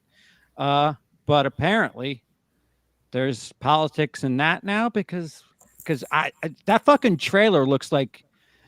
I remember when Pirates of the Caribbean came out and people were like, you can't make a movie about Pirates of the Caribbean. And that movie was fucking awesome. Yeah. And I Great got fucking those movie. vibes from the Little Mermaid trailer. I thought and I'm the like, trailer looked fun. I thought I'm it looked fucking good. A. I was excited. I was like, Yeah. wow, this looks like She it's can gonna be a sing, good man. film. Yeah, she can. That girl has Yeah, pipes. she Like, can sing. holy I mean, and what shit. she needs for Ariel, she needs to be able to sing. I don't know what they were. I'm not even talking about Beauty and the Beast, but they need to know how to sing. I think it's homey, Someone which makes no who sense can't- because he didn't talk in the trailer, did he? He didn't talk in the trailer, did he? The new love interest, the male guy, he didn't say anything. Are He was they gonna drowning. like? He was drowning. That's it. I think he said something like "get the cells" or something. I was right wondering if they were gonna flip flop it and have him not talking or something. Like, I don't know. Oh, that would have been Personal interesting. curiosity. Or something. Yeah. That would've Yeah, been- interesting little flip flop, perhaps. I don't know. Yeah, just I personal definitely- speculation. it definitely looks If like they- she got her voice taken. I Because can in one of the scenes, she's not being Yeah. able to talk, and I guarantee you, if what Fuego's nice idea is, they're going to go crazy with that. Oh, see, this shit. Disney wants to tell us that men shouldn't talk. Watch. It was just a passing It is, theory, it is, but But isn't that how it is? And I don't even know. Like we talk about politics is new, and I think it's just basically because we have social media. I mean, Yes. anyone can say. I mean, we were at a point years ago where everybody wasn't online, and so you Mhm. didn't know what everyone thought. But now everyone's online, so we Yeah. know what everyone thinks. You- and a lot of these people have been thinking this. Yeah. You You, know? you talk So- to people outside and you acted a Yes. certain way. And then when you went inside, you said shit that you don't say Yeah. in front of your friends. But Now you you just say it now in you a just chat do that forum. on a Yeah. keyboard and fucking Exactly. run amok. it's at the click of a button right away. Yeah. Instantaneous. Yeah, and I would definitely say when the trailer dropped during the Oscars, I mean, because there's so many layers to this, right? People are like, I know Disney owns ABC, but why were they allowed to do a trailer during the Oscars? Isn't that like messed up? And then, as soon as the trailer dropped, you had people doing long videos talking about how trash the trailer looked. And I'm like, what trailer were they watching? But then, some of these people have an agenda. They talk about agendas with drag and all that, and a lot of them have their own agendas on the other spectrum of that. Listen, so. if drag is sexualization, then what the fuck are beauty pageants for pageants, yeah. 7-year-olds? There's a TikTok. It's like a legal, like she's like a lawyer, and she's like doing a thing now where like every week she reports like people that were convicted or arrested for sexual assaults of minors, and it keeps being like politicians, pastors, and what about like that- school officials. That dude Never a cross-dresser, never a transgender, never like it's she's been doing it for like 2 they months just now. had another one, a Republican guy who voted against He something. introduced the bill, and then they found out that he was on On the Instagram. barely Oh, legal that guys guy. stuff, Yeah. talking about Oh. you have brought a rainbow to my day to a dude Yeah, who he's was like dropping 17. thirst comments and shit on this dude's fucking Instagram. It's like, what the fuck? Yeah. And it Yeah. was like from his account, like, Yeah. Senator so and so. Like, what? Oh, You're not even did you see hiding. the response to it? He said something like, "Oh, he's just a prolific social media who likes and comments on all kinds of and a wide variety of things." It makes me scared. I have to train. The title makes no sense. I have to change the title and the thumbnail now. But it makes me nervous because they interviewed the model or I don't know what the influencer, and he was like, well, I think it's good that people feel a certain way from social media, and it's like, yeah, but you don't realize that guy's trying to make it a lot harder for you to live, right? You know that he's trying to have his cake and eat it too. All right. But the day that money becomes my first choice is the day that I really, really don't want to be here anymore. Yeah, you don't want to wanna be, live on this and island. it's hard. It's hard for creators everywhere. I mean, like I said, Hollywood itself is in a bit of a crisis of identity and things like that, and on what is profitable, right? We're seeing this whole thing with, the VOD situation. People don't know, does this work? Is this valid? We had the streaming wars, but maybe there shouldn't have been a war because there shouldn't have been sides. And now we're seeing it with the box office. You have people who wanted Avatar to fail for whatever reason. I think part of it was because they're Marvel fans and they don't think anyone outside of Marvel should be able to make the big money. Chauncey, they were calling it a failure when it made like a ridiculous amount of money, and they were saying it was slowing down. It's teetering. It's falling So off. Top Gun Maverick. Top Gun Maverick ended up being a bigger success last year, but still, man, I had a lot of fun. Maybe. I had a lot of fun with Avatar, man, with this sequel, and it was what it was. Yeah. Right. Right. Yeah, it wasn't like Best Picture of the Year contention, which when I saw that it was on that list, I was like, okay, whatever. It's not one of the best movies I saw last year, but still, it was fun. It was very well made, and won the one award that everybody knew that it was going to, right, for visual effects. So. Of course. I mean, you work 12 years on something, but you better do it right. Yeah. Anyway. Unless it's Boyhood. Oh, yeah. Oh. I was just. I love Linklater. I'll props on a passion project, even if it didn't really. Yeah, Linklater's best work is when it's in the day of the life of. Like he is so good in a just dropping in on somebody. Huh. The before trilogy, yeah, because they made 3 of them. Just dropping in on like a night or two. That's it. No, but Dazed and Confused, which I love. Mm-hmm. I mean, he's a very eclectic filmmaker in said regard. And then you think about the fact that he did like Scanner Darkly, and he did like The Awakening Life, and some of these weird psychedelic films. That Bernie movie is hysterical with Jack Black, and it's true. Oh yeah, the one where he's the mortician or whatever. Yeah, good stuff. Hang on, sorry, Troy.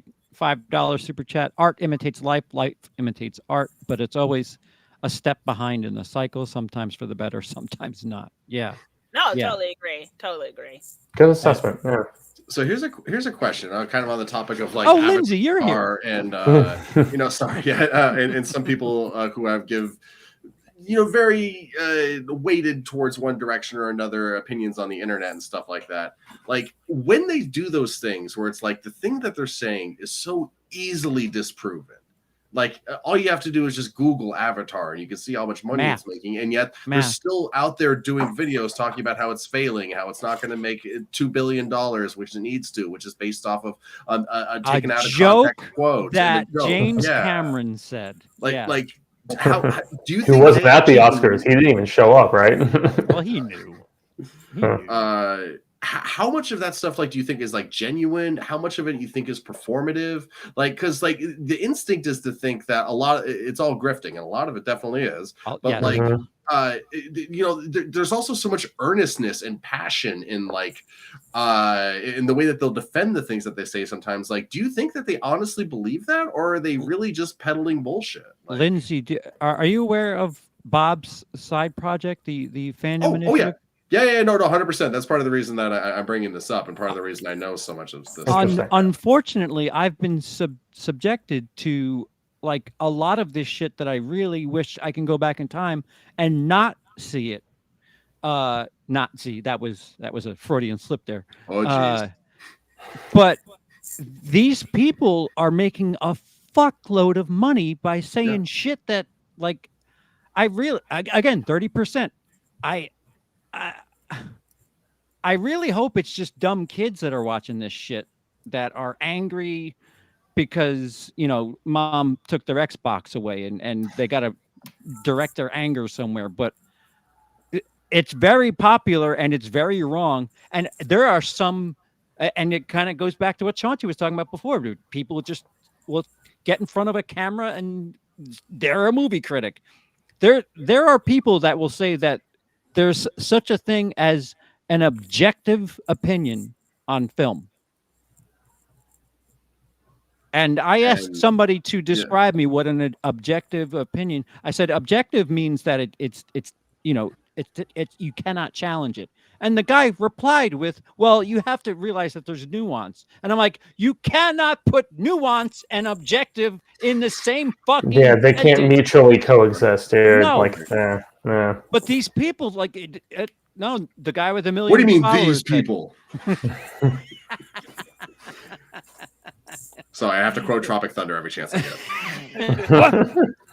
I think maybe some people are genuine, but I think unfortunately I don't think so. around.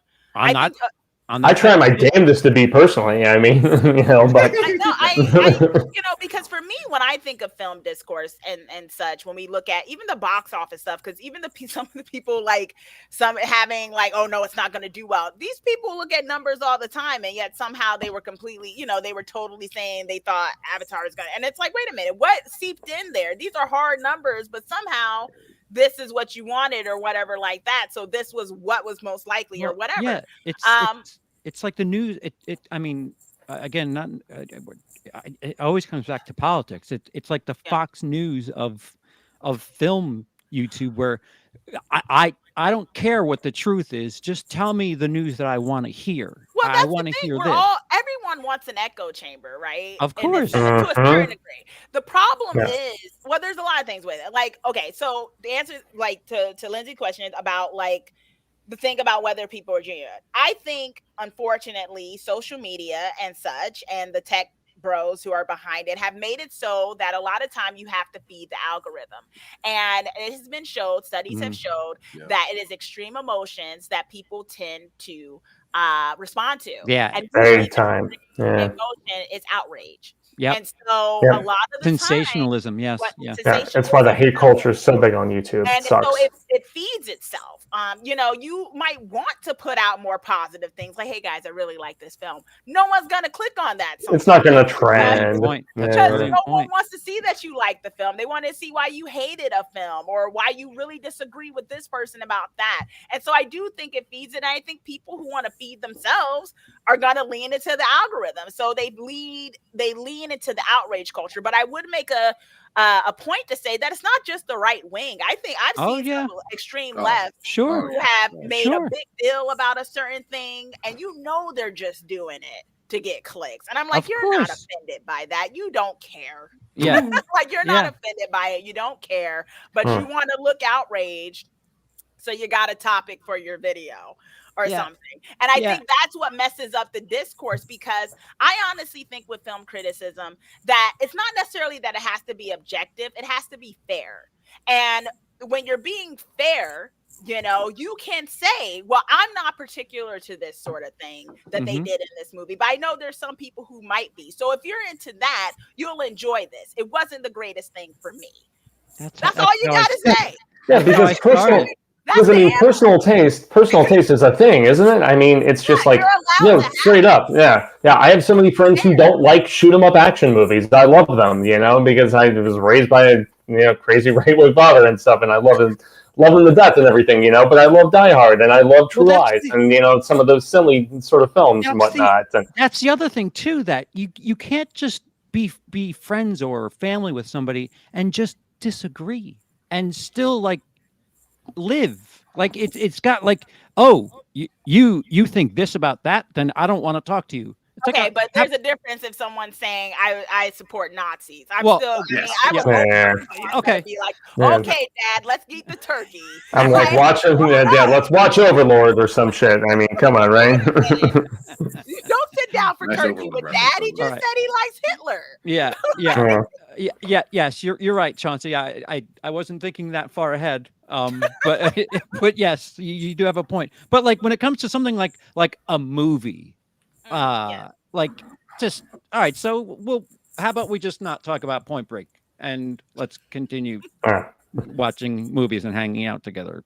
All right, I get it. You think it's whatever, but the discourse has gotten so just filled with vitriol. It's so strange. Well, it's what sells, you know. Right. You're talking about the algorithm, like uploading videos every day, multiple times a day. That's a great way to drive the algorithm. And how are you going to get there? By getting outraged at every last little thing that happens. Dude, there's a guy who made 22 videos about how nobody is watching and or caring about She-Hulk.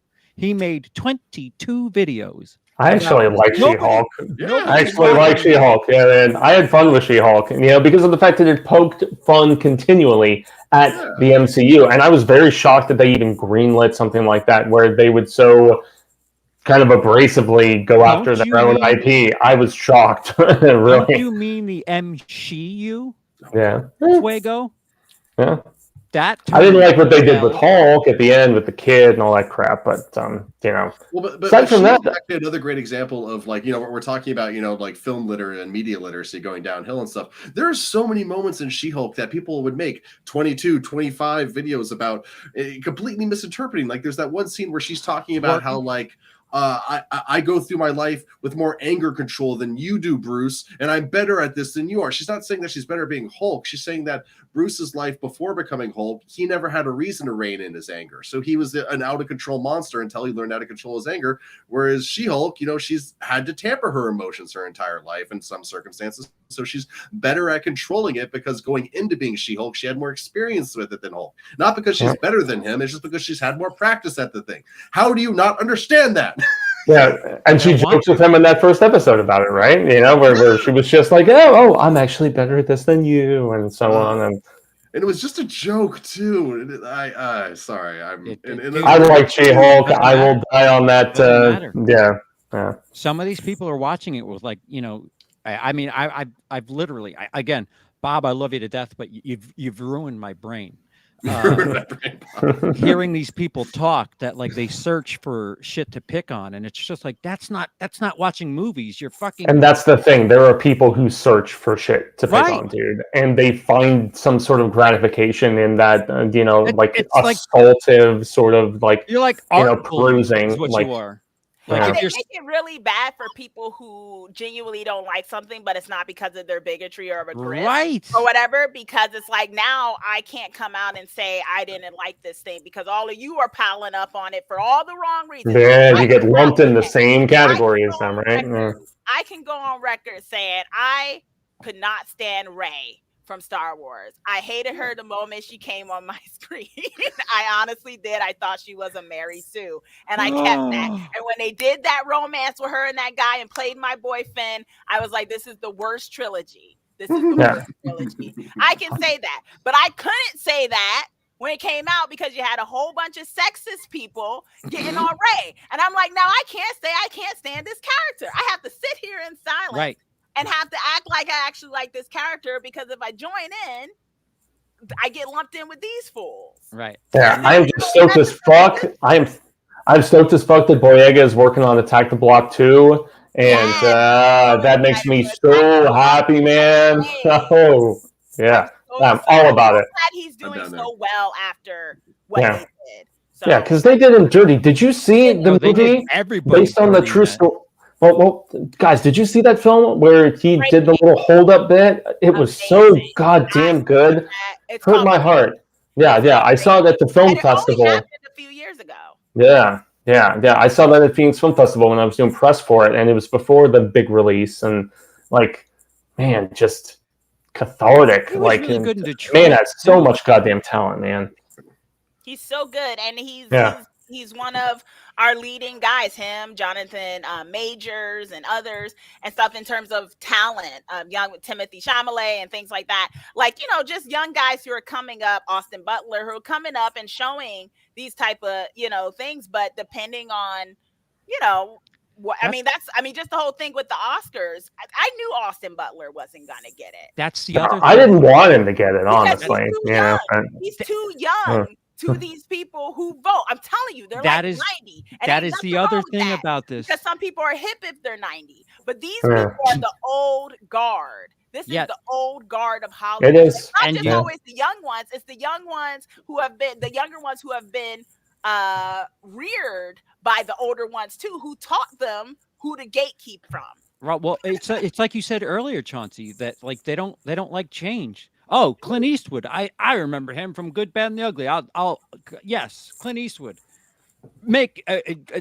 Stallone apparently had a problem with Creed 3 because Rocky didn't. We have to. And it's like, Yeah, we gotta motherfucker, talk you about it, killed man. everybody in the Rocky franchise, and suddenly now you got a problem now that you're the old guy in the fucking thing. No, I'm still Rocky. I can box. I'm fucking 86. And of course, there's people that are like, yeah, give me Rocky 7. Is that why People- he wasn't in it? Because he wanted to box? It was because I'm exaggerating. Michael B. Jordan wanted to kind of distance himself from the Rock bit, but that was what I wanted to segue into talking about. Since you just mentioned Majors, man, Majors is so friggin' good in this new Creed movie, dude. Like, I've loved him since Lovecraft Country, and he just continues to amaze me. He was cool as Kang, as they're kind of positioning him, but he is so great with the dynamic and some of those scenes with Michael B. Jordan in Creed 3, and the fact that they were old, like friends, like coming up together and stuff, and the tension in some of those scenes of reminiscing between the two of them. So good, man. I was a big fan of Creed 3. Creed 3 might actually be my favorite of those three films, with Adonis as the centerpiece. Yeah. I need Personally. to see Creed 3. Creed 3 kicks ass. Oh, it's so good. And Yeah. Jonathan Majors, like I couldn't really get into Lovecraft Country. It's so weird. Like I was loving the first episode of Lovecraft Country, but then when the actual Lovecraftian stuff came in, I started kind of losing interest. Like I don't know what it is. Maybe I got it in my head that it was about Lovecraft Country because Lovecraft was a racist, and I don't know. The moment the monster showed up, I started kind of tuning out. But he was very good on that show.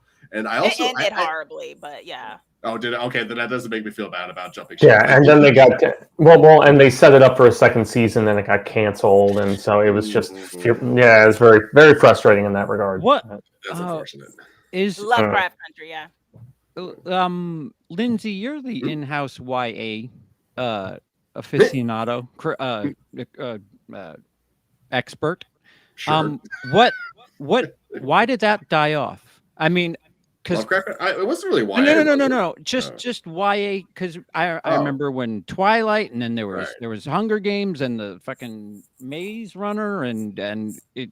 I think it got too self-indulgent, in love with itself, and like everything kind of just started recycling everything from each other. So every story kind of felt played out, and like it was even to the kids that were watching it, huh? Oh, and maybe not so much to them, but like also they started growing up, right? I mean, there's that, and like they started seeing diminishing returns. Like the final Divergent movie made so little. It was that the one that went direct to video as opposed to theatrical, if I remember? That was the one that they split in half. And the first half was the theatrical release, and the second half was supposed to go to like video or something like that. Didn't Shailene Woodley say "fuck that"?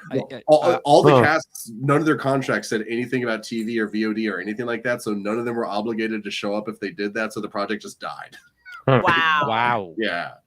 Well, so talk about a little bit of a pivot though, because Fantastic Beasts and all of the half-assed sort of success there, but look at what the video game has brought into play, man. Yeah, and the fact that they're talking about making like an entire like Hogwarts studio. WB said there's going to be new films coming and so on. They're trying to twist the arm of Radcliffe and all of them to come back and do some sort of continuation. Yeah, who knows?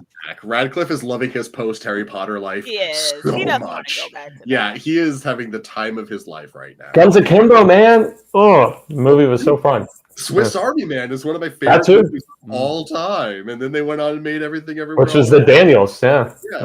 Like, isn't not to switch too quick with it, but like, isn't Creed like breaking some sort of records based off of its genre type or something? Because of the fact that it's like a boxing film, and those don't usually. I know it was the highest grossing of the entire Rocky franchise after its initial weekend, which was awesome. And Michael B. Jordan directed that shit, and he did such a good job. And the fact that he was saying that he was influenced by anime of all things, with some of like the hard close-ups of the punches and some of the freeze frames, like it was much more stylistically edited than the previous couple of films that I think what Coogler did one, and I forget the guy who did the second, but yeah, I'm all for him continuing, and Tessa Thompson was kick-ass in that movie. They were further exploring the loss of hearing because their daughter is like completely deaf in the film, and so I don't know, man. I had so much fun with Creed 3. It was terrific. I actually want to see it alone just for the anime stuff because I keep seeing shots and images that look like shots just right out of Dragon Ball Z, and I'm like, that's what Michael B. Jordan said that he was kind of emulating a little bit with some of the hard close-ups with the punches and everything with the freeze frames, and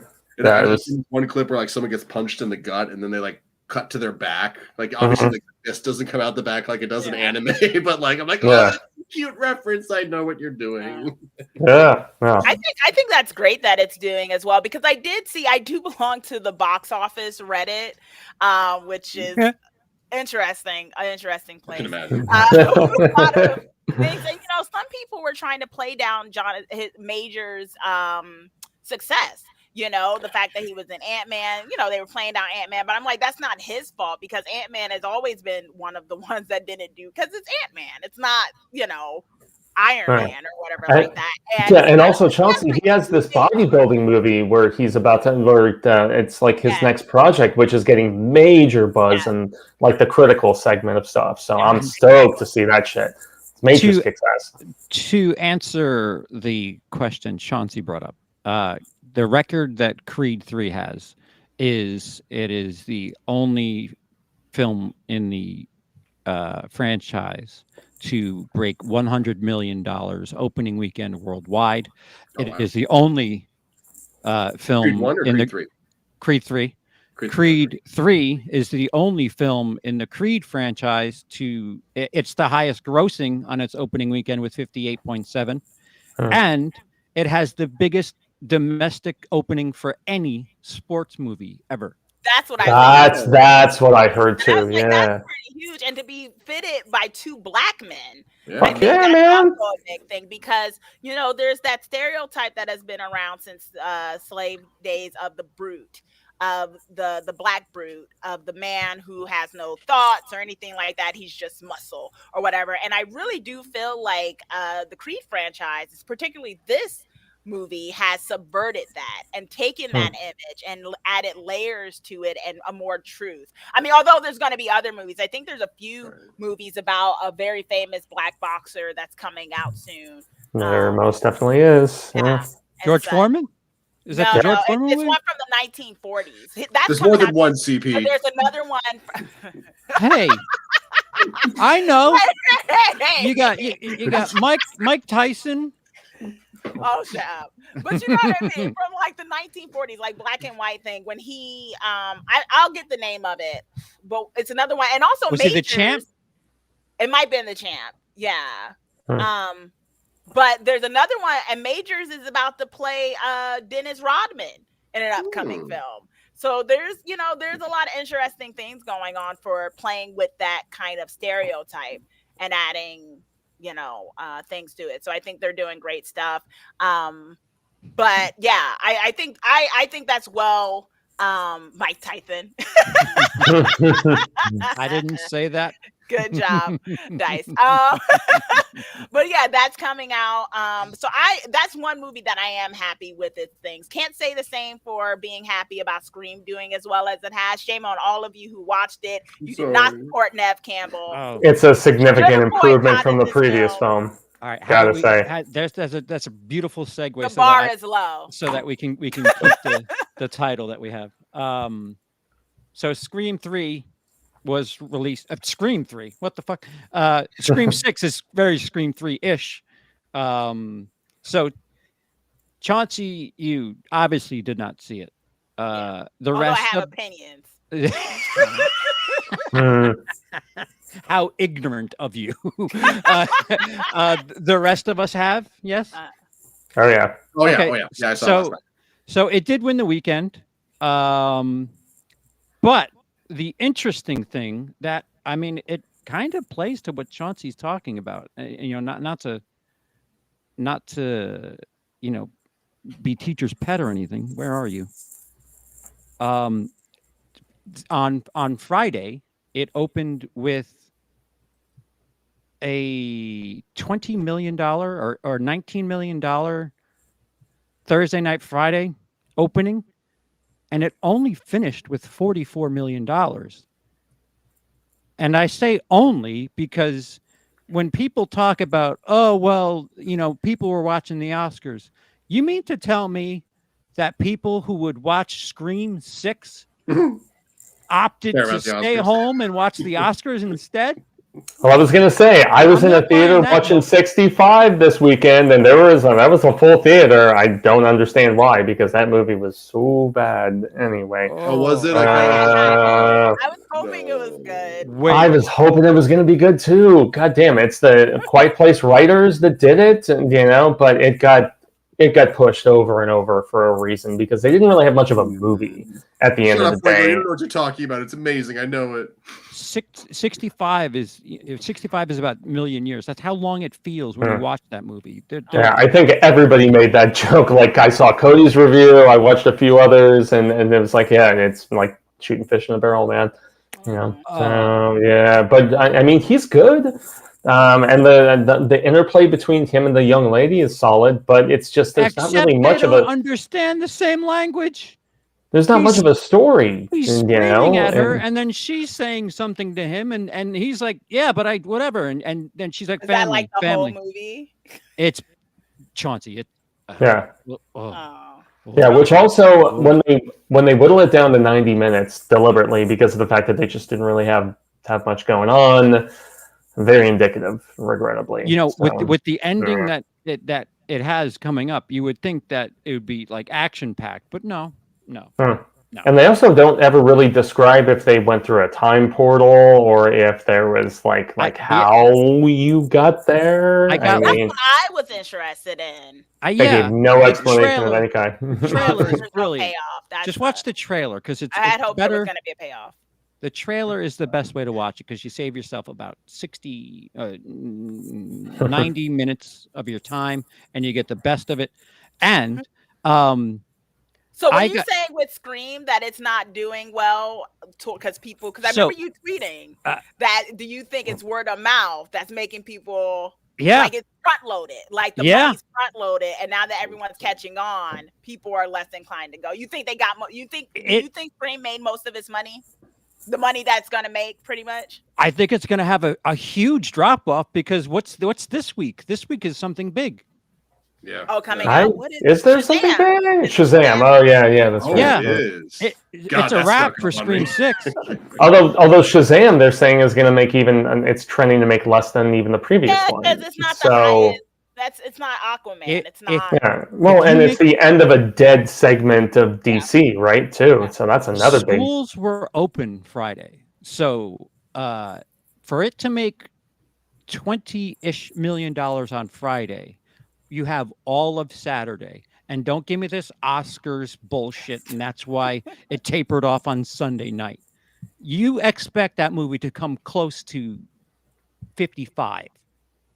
Because if you take Thursday night, Friday, and you have 20 million, you usually get a little bit better for Saturday. So add another 5 to that. Already you're at 45, which it finished at 44. And then, all right, maybe if you want to cut some of it off for Sunday, we'll call it 15, you're at 60. But it finished with 44. Something happened. So you think people told each other about it? I think so.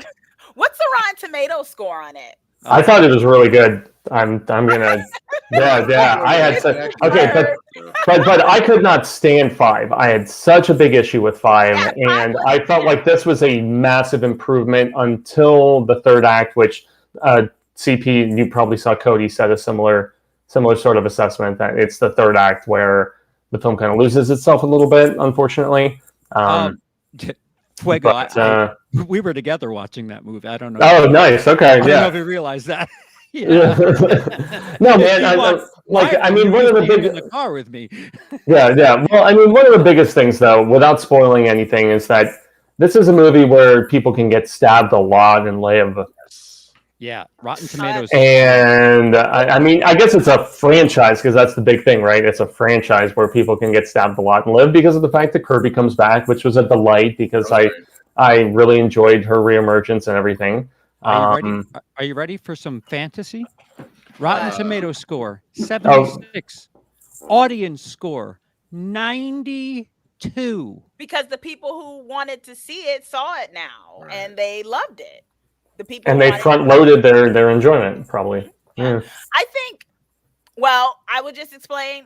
I didn't want to watch it because I didn't care for Scream. I didn't care for Scream 5 either. I thought there was too much emphasis on the newer generation for me, because I'm like, you got Nev here and them, like, let's lean more into that. And I felt like it was too much of a soap opera twist for suddenly there was a baby decades ago, and I was like, what is that? You know, the way the Scream 5 went to kind of create the need or the importance of the new characters they wanted to push. And I did think there was a little bit of ageism going around, because you have people online, I don't know if it was the bots from Paramount or whatever, who were trying to claim, oh, it's time for a new generation to take on Scream. I'm like, not every franchise needs a newer generation. Not every franchise needs to keep going either, because of the fact that the Scream story is very much centered around, or was, at least in the first three, very much was centered around Sydney's story. That was why that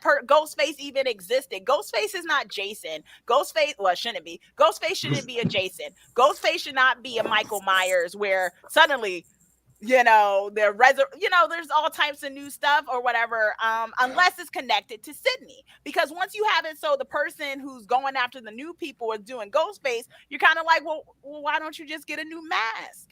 Like, you know what I mean? Why are you still doing that one? Well, didn't they try that with the TV series and people kind of... Which I still never watched the TV series. I know Queen Latifah produced it. Damn. Yeah.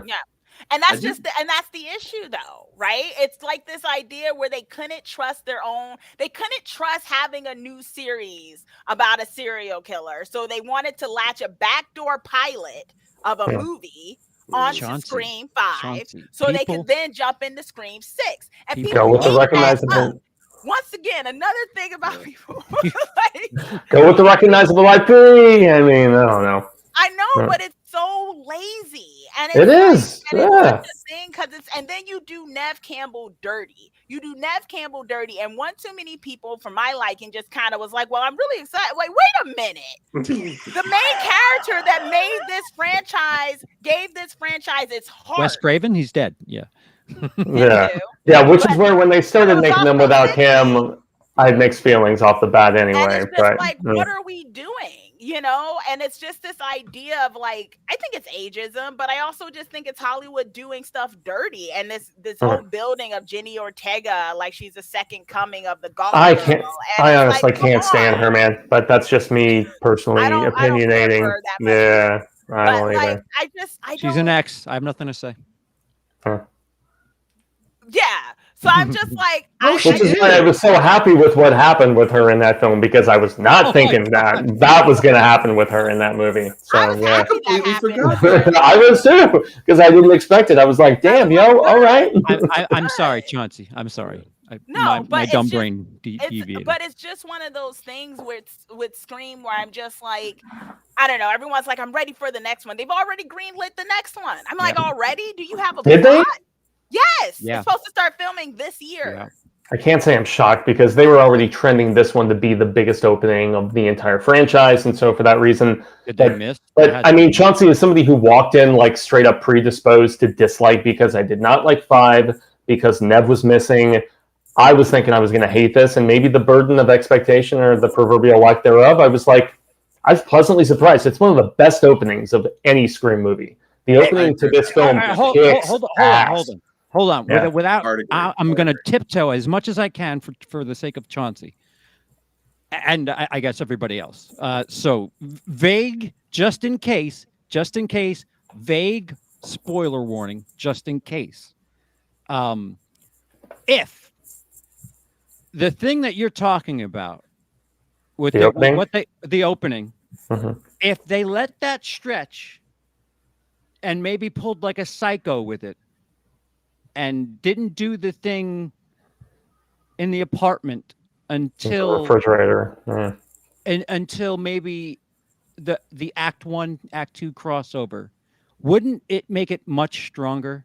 Yeah, I thought that was the most clever like beat in the entire film was the way they But opened up everything. but And you have no Yeah. time with Just it. like Samara Weaving, didn't you?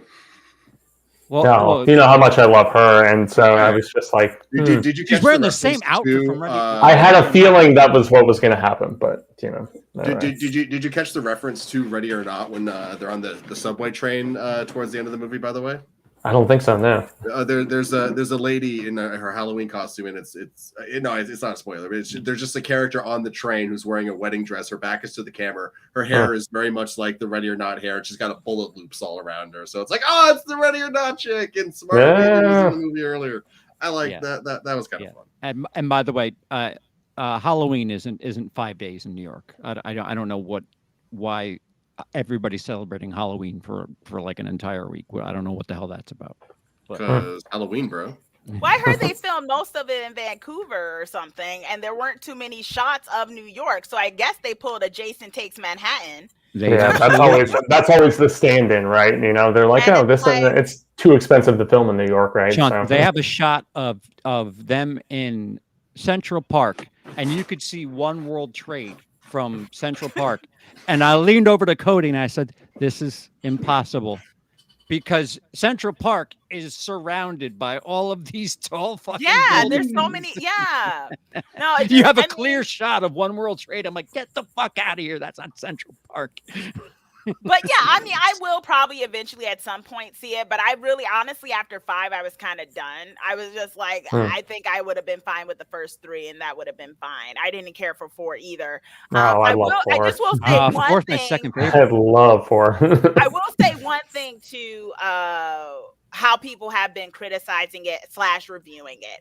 I do not like when reviewers say something is a love letter or something, right? And they were saying, I saw one too many people saying that Scream 6 is a love letter to the franchise. There is no What? such thing as a movie in the franchise being a love letter to its own franchise. That's called self-indulgence. Okay, that's not called a love letter. That's called being self-indulgent. And if you are saying that about a movie, that tells me what I need to know about that movie. I would. I mean, I don't know who you're talking about or There was what a you're. couple. It's not. No, no, I'm not actually even pinpointing anybody out. There were a few reviews that I saw them throwing the word love letter to the Scream franchise. I would I can say totally see that. There's more Scream and more Stab in this movie than like any other 2 movies put together, I think. Yeah, it is very reference heavy for sure. Yeah, I was just gonna say I think it was a little heavy with the meta, and if there were a fan film director with a fuck ton of money to make a movie, this would be a Scream fan film. Just like really heavy with the meta nature and like, I mean, you know, does everybody have to go to fucking film school in a Scream movie? That's my first question. And then does every serial killer have to be part of a fucking slasher movie? And there's got to be rules to things. That's my other question, because now it's the rules because it's a fucking reboot quill.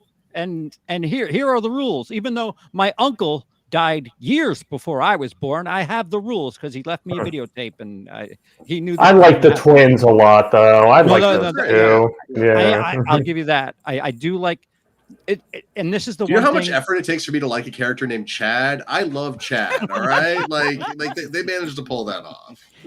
They do manage to pull off something that you just do not put with slasher movies, and that's, you know, character development.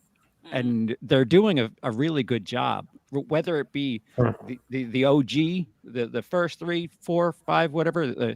What do they call them? The legacy characters. The legacy characters, or the core 4, as they call them now. Which is the new kids who are the mainstays of the property at this point. So I mean, because I mean, that's why when one other character was not mentioned, I knew that chopping block status because not mentioned in the core 4 without spoiling stuff. But yeah. Well, And I'm good with the fact that they're African, that they're black too. I mean, No, they're badass. They're great, that man. was the thing that was missing for me for the original Scream franchise, because I felt like there could have been a little bit more of a play on that. But yeah. Oh yeah, there's more than Because they tried with 2 and 3, but it was like the tropes of we're gonna kill you and whatever That's what stupid situations. And it was like, why don't you subvert that? That would be better. And they did do that in the Scream 5. They subverted it, and I was like, oh, okay, I appreciated that. I do think this was. Did you guys feel it was mild spoiler warnings? It was. I kind of figured out pretty early who. Yes. Right. I knew who one was. One was 100%. Yeah. Like very apparent. Easy to guess. Yeah. Wasn't there a video leak? Was that? Did y'all see the video leak of the killer reveal? Yeah. I saw it a week early at the press. And I did watch that because I don't care about spoilers. So I watched it, and I wasn't planning on watching it, in the theater. So I was like, let me see what this. And I had no idea even looking at, because I'm like, I don't even know. It's not completely correct, Chauncey. Oh, okay. So it was like an alternative scene, sort of. Not exactly. All right. So what was the person who was revealed in this early footage? The person who we guessed was it, and then it was them? Well, you know the number, right? Yeah. 6. Yeah, 6. It's not a complete set. Oh, I see. All right. If you know what I'm talking about. The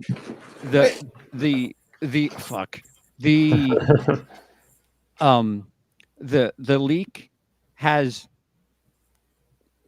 lunch and dinner, but not breakfast. I see. Okay. Do you understand me now? Yes. And that was honestly really, I loved that. Like the third act is where it kind of falls apart in a lot of ways, but I did love that. The fact that they really kind of turned that on its head. But Cody brings up, Cody brought up a hell of a point. If Gail, as an investigative journalist, was covering things from 5, how would she not recognize? 100%. Yep. Yeah, no, the movie's definitely got issues. Like one of the big chase scenes that I really liked. I actually really liked this one chase scene in the apartment up until the moment where I realized. Thank you for putting the spoilers. It's like, wait, if he's at that door, go out the other door. Like just. He's in the bathroom now. You can go out the front door. Or, why talk on the phone to somebody that you know is on some BS? Yeah. If I will say this though, I love the cast. Honestly, the older sister in particular, I mean, obviously Jenna. It's a core 4. Yeah, Barrera's great, man. Barrera really owned it even more so, I felt, in this one with her personal conflict with hereditary issues and urges and impulses and stuff. I felt like they did it so much better in this one. Like she's, I just want to see her in everything. And also I just loved how like Jenna Ortega is like 5'1", and she's like 5'8", I think. So she's, she's tall for a girl, but like she just towers over her. She just looks like a fucking giant. And I love that she's the badass and she looks like a giant next to Jen. I don't know. It's fun. Scream 6 made $14 million more than Scream did. Wow. Scream is in Scream. Scream 1 did good. No. Excuse me. Scream 5.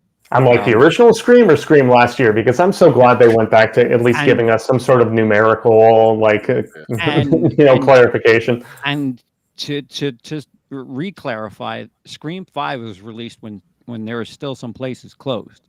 And it still did really well. Yeah, Scream 5 ended up with 138 worldwide, 81 domestic. So it made, I mean, that's why they were like, hey, we're going to make another one a year later, just like they did with the original one. Scream 2 came out, less than a year after the first film? It made more than a third of its total take in the opening weekend. About 40%. So if we're to say that about Scream 6, it should pull in 100 million domestic. It should, judging by industry norms. So I'm if it doesn't curious hit what you 100, guys. Puss in Boots Last Wishes itself and just Yeah. I doubt that. And that's where I'm curious about the sustainability, as you guys were mentioning, the fact that the back half of the weekend it petered off a little bit. So A lot of it. a lot of it. Yeah. It did what it did in a night and a half, where Saturdays, that's the day where you scoop, you get everything, and it just kind of it made its same Friday money in 2 days. That's kind of weird. Yeah. It's kind of weird. And then you have like stuff like you have stuff like Avatar. On the horizon. Forget it. Even if it has mild legs, it's fucked because March is so stacked. And someone else, I think it was Tony Movie, pointed out that Dungeons and Dragons is coming out, which I don't know how that's gonna do. That looked funny. I saw the trailer for that. It looks good, but it also I'm worried for it because I'm just like, how many people? I know. I'm like, how many people are gonna watch this? Like, I'm seeing it early on Sunday with my guitar player. Yeah, we had some advanced press, so yeah. I will say that like it does capture a little bit of the charm of D&D. Like if you've seen the scene where they cast the raised dead and they can ask the zombie 5 questions and they completely mess it up. That's a classic D&D setup and like thing. That everyone who's played D&D has had that happen at least once. It was hysterical. I don't know anything about D&D, and I was like, "That's awesome! I think I want to watch this movie." That was hysterical. I feel like it hasn't had as much promo though, has it? Yeah, it played before. A moderate amount. My question is like how much is it going to call actually to D&D players? Like there's that one moment that's really cute, and there's a lot of obviously like Easter eggs throughout the trailers of like there's all the different types of dragons and you see all the monsters you like and stuff like that, and owlbears are like a meme to D&D's players, and so one of the characters turning into an owlbear, obviously trying to make people happy, but like it doesn't feel like D&D. It feels like a facade of D&D-esque things being put up over a very conventional, a very rote, a very been there, done that fantasy story. And what's fun about D&D is the absolute insanity of it. The fact that the players are doing things that no character in a movie would ever do. And like the fact that things are, I know you can't really capture that so much, but like, I feel like a D&D movie, if it wants to be like an actual D&D movie, it needs to like get really freaking weird with it. And like if I was to direct a D&D movie, like you'd have the cast that's on screen, and then you'd have the cast that's like the voice of the character. It's almost like Sorry to Bother You, like how there's like when they've got the white guy voice when they're on the phone. It'd be like that kind of dubbing over, because you'd have like you'd see it like what you see in the mind, but then it'd be the voice of the person playing the person. Maybe that's just me, and like and as a D&D player, I want to see it go really weird. I'm just worried it's going to be very safe. Does that make sense? Am I rambling? Like no, it makes sense. No, I'm mathing right now. You're mathing. You math away, my friend. Okay, so I just feel like it kind of snuck in. Yeah, like that too. In terms of promo. Well, I mean, the bar has been set like very low based on, I mean, that previous one, Jeremy Irons and Marlon Wayans and stuff. Which, I mean, in that movie. Blue Lip Guy is iconic as hell. Like, obviously, it'll be better than that, but I do love Irons in that movie. Like, I do think though that D&D is a little more in vogue than it was when that previous film came out. Thanks to Stranger Things and stuff like that. So maybe it will have a higher performance capacity. Who knows? Also, just like Critical Role has really brought D&D into like the spotlight in a lot of ways. Like, if you don't know what that is, don't worry, we're not nerd shaming or anything. But like, it's a D&D podcast with like legitimate like actors on it and stuff like that. It actually does really well. Like, my guitar player listens to that. Actually, man, he's talked to me about it countless times. I'm pretty positive. Is that the one where they have like different people who are actually doing all the voices and the recreation aspect and everything? And and like Joe Manganiello's like had appearances on there and stuff like that. He was a big proponent of D&D, man. He nerds out on that shit hardcore. The Last of Us this week, the finale this week. One of the main players from Critical Role had a guest appearance in the opening scene, and I guarantee you, half the internet freaked the fuck out about that. D&D's becoming huge. I love it. Yeah, which Last of Us I still haven't watched. Yeah, I've been too busy with school. I have fun numbers. It's hard. Fun numbers. Okay.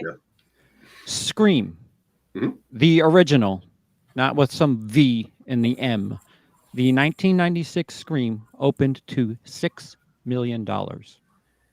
It totaled 103 domestic. Holy wow. Scream 2, just a year later, opened to 32 million. Finished with 2 million less than Scream 1 did at 101 million. Scream 3 opened to $2 million more than Scream 2 did with 34 million. Domestic total 89 million. So it started going down from there. Scream 4 opened to 18 million. That's almost half of what Scream 3 did, and finished with 38. Scream 5 opened to 30, finished with 81. Scream 6 opened to 44, which is the strongest opening of any Scream movie, but not adjusted for inflation and such. Oh yeah, but all right. So adjusted for inflation, Fuego.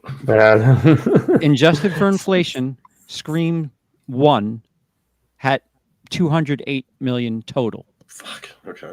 Scream 2 had 201 million total. Scream 3 151 total. Scream 4 44 million total. Wow. Scream 5 81 million total. And we'll see what How did this franchise continue after 4? The numbers like that. That's what I'm that's saying. Why it took such a long break, and they started exactly on Nev Campbell coming back, and they used her to revive this franchise. And then when she asked for a little bit more money, they told her no, because they already revived it and figured they could do it without her, because they have their new golden calf of Jenny Ortega or whatever to basically the new. Somebody's new jealous of girl. somebody, I think. I'm not jealous. Why would I be jealous of Jenny Ortega? She's 5'1". I am 5'10". Oh shit. Okay, I am completely fine. I'm a badass in real life. And I don't crap on writers. I saw that recently with the Wednesday stuff. Yeah, man. I don't act like I am all my 20-something years that she has. That Wait, somehow what? I'm a writer and I should rewrite the script because oh my god, this is what it is. Okay. Yeah, she was refusing. She was refusing to actually do the written dialogue. And she was like, "Oh, I can think of something better." Like, and she was trying to off the cuff that shit on a lot of those takes. And the writer went to task on her on Twitter recently about how tough she was to deal with and how entitled and all this other shit. So yeah. Oh shit, I didn't hear that. Sucks. I didn't hear any of that. So I said, ain't nobody jealous. Like I said. I didn't know you were 5'10", Chauncey. God, hello. Tall girls. So, but no, I just feel like that's what they did. So I guess my question to y'all is, do you think it's going to be lower, the total, than Scream 5? Or do you think it's going to surpass it, the total that it eventually gets? What was the total again? Remind me. Total Scream 5, 81 million. Just domestic. Total worldwide, 138. Because you got people like me, I don't think I'm by myself, who didn't want to see it if Nev was in it. And there were a few people having that sentiment. The strangest thing is it's the strongest opening weekend. Yeah. Well, that's where I'm because lost. They front loaded and a lot of Jenny Ortega stands went. Yeah, they did. I mean, she was in what, 3 or 4 things last year. I mean, between American Carnage, which people don't even talk about, and then Wednesday and Axe and all that stuff. So she made a name for herself. I think one of the biggest things for me is that it's a significantly better film than the previous one. So maybe that'll have some clout, but I don't know. I mean, I didn't see those drop off numbers like CP was mentioning, so has me curious now. So. Yeah, Scream 4 just fucking died. Like it hit 35 million and that was it. I don't And know. I felt like I wasn't going to watch. Well, I watched Scream 4, but I wasn't really excited about it because I don't think the way it was presented to me, Nev wasn't really center focus, and so I didn't really care as much. Which is why it doesn't really matter as much that she's not in this one, because she wasn't even hyper focused on in the previous one. So they kind of make the pivot a little more graceful in that regard, I guess. Check this number out. Day 20, Scream 4 was at $36 million. Day 20. Okay.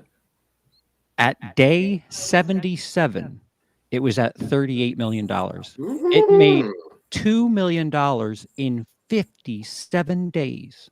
Wow. How the fuck did it stay in theaters that long? Oh, $2 'cause that's million in 57 days. Maybe it Shit, had I legs can for, do like, that. $2 Guys, let's make a movie theaters. real quick. Okay. So are you saying it made its most money in the beginning? Yeah, Right. And then later on. Yeah, So the do we first think 20 that's days. going to be the same case with this one? Well, Well, Scream so 4 is 44. like Let's assume it has like bastard a child of 50% this drop off. franchise for some reason. As Sorry, go as far as money's concerned, Scream 4 is the bastard out of Well, this. how did Scream 5 do? How much money did it make throughout? Because it went to Paramount kind of quick. Paramount Plus. Scream 5 is green. All right, so day 20, Scream 5 was at 63 million. Okay. And day 40, it was at 77 million. And day 77, which is almost, twice as many days, day 40 to 77, 81 million. So 40, it was at 77. And day 77, it was at 81. So it made $4 million in 37 days. Man, they're like sitting on this shit, huh? Yeah, and if you do like kind of the basic, like, so it made 45 opening weekend, cut that in half, that's like 22 for the second weekend, cut that in half, that's 11 for the third weekend. That's only at $77 million right there. Oh, I can give you all of those. No. That's what I'm saying for the new one. So it might not. If it really is going to be super front loaded and just going to drop off harshly, that's funny to think about. The strongest second weekend was Scream 3 with $16 million. What was its opening? 34. So less than half. Yeah. Okay. So let's for the sake of argument say it's going to make 20 million next weekend. So that's 24. That's 44. 64. It's going to make something this week, I guess. So 64, and then half again. That's 69 giggity, and then half of that again. 2.4. Yeah, no, it doesn't. It might not. It may not hit 100. Why they're pushing this idea. It's the biggest opening. It's the biggest opening, and there will be no reporting. But they did the same thing with Ant-Man, right? Where it's the biggest opening of the franchise, and they're just like, look at the drop off, over 60-something% drop off, and yeah. They won't be talking about that in the mainstream. Yeah. That it probably won't make as much as its predecessor. You know what my favorite part about Ant-Man I don't think it will. I don't think it will. So the movie ends with like the good guys won, the bad guys lost, but like there's this question of like, did it matter? Aren't there like, alternate universes and other that stuff? I don't know about this. Then he eats cake and then he goes like, like the cake tastes bad, and then the movie ends. So it's like he won, but it left a bad taste in his mouth. I'm like, that's clever. That was literally my favorite part of the movie. Well, I mean, did the entire movie like have any purpose at the end of the day when it comes into like phase 5 and the transition and stuff? Like, I don't know. I missed I missed Pena. I missed Dos Machin, man. I missed those guys, like his little heist crew. 100%. Didn't feel the same without them, man. And I read some stuff after the movie came out too, that apparently like a month before release, the ending was completely different. Can we put up a spoiler thing in case anyone cares? Spoiler. For Ant-Man? Yeah. I don't know if anyone cares anymore, but just in case. I want to use your fancy graphics. I know. There you go. Ooh, okay. So the way it ends in theaters is they all get out of the quantum realm and they live happily ever after, except maybe they won't, and bad taste in mouth cake moment, best part of the movie. But the original ending was Ant-Man and Wasp were going to get trapped in the quantum realm at the end of the movie, and everyone else is going to get to go home. But my question is, like, like first of all, how many times can you get trapped in the quantum realm? Like, in too much trapped in the quantum realm. Do something else. In both solo films and in Avengers films, right? And it's like, come on, man. Like, just do something else. Do something else. But also, like, I feel like they shouldn't be able to get trapped down there anymore because they seem to be able to come and go kind of when they want to. So like, why would that even be a big deal with them? And like, so this movie kind of always feels like it was kind of lost in limbo. I don't know. All right. So I've looked. This weekend you have Shazam. Mm-hmm. Next weekend, John Wick 4. Ooh. It's curtains. Scream 6 is whatever it's making. It's got to do it by John Wick time. I mean, I don't know. There is the possibility that Shazam. I just to throw this out there, like a lot of people are not happy about DC stuff right now. I'm not discounting that. I'm saying John Wick 4 is the death of Scream 6. Yeah, John Wick 4 is crushing and trending to be like the biggest of the franchise. So okay, that's right then. Okay, yeah. Man, also fucking Zachary Levi, man. Like, I don't know about that guy. Yo, did he age like 30 years since the last one? Why does he look so old in this one? I don't know. Well, he's also kind of, I don't know what is with some of these DC actors. And I'm like, can't y'all just be quiet till the movie comes out? Because he started some stuff on anti-vaccines. Yeah. And I was just like, why are you talking? This had a controversy. Can Shazam come out without any mess? I was like, I don't know if he had got the light that he wasn't going to be making anymore or something. So he said mask off or something. But I was just literal mask off, right?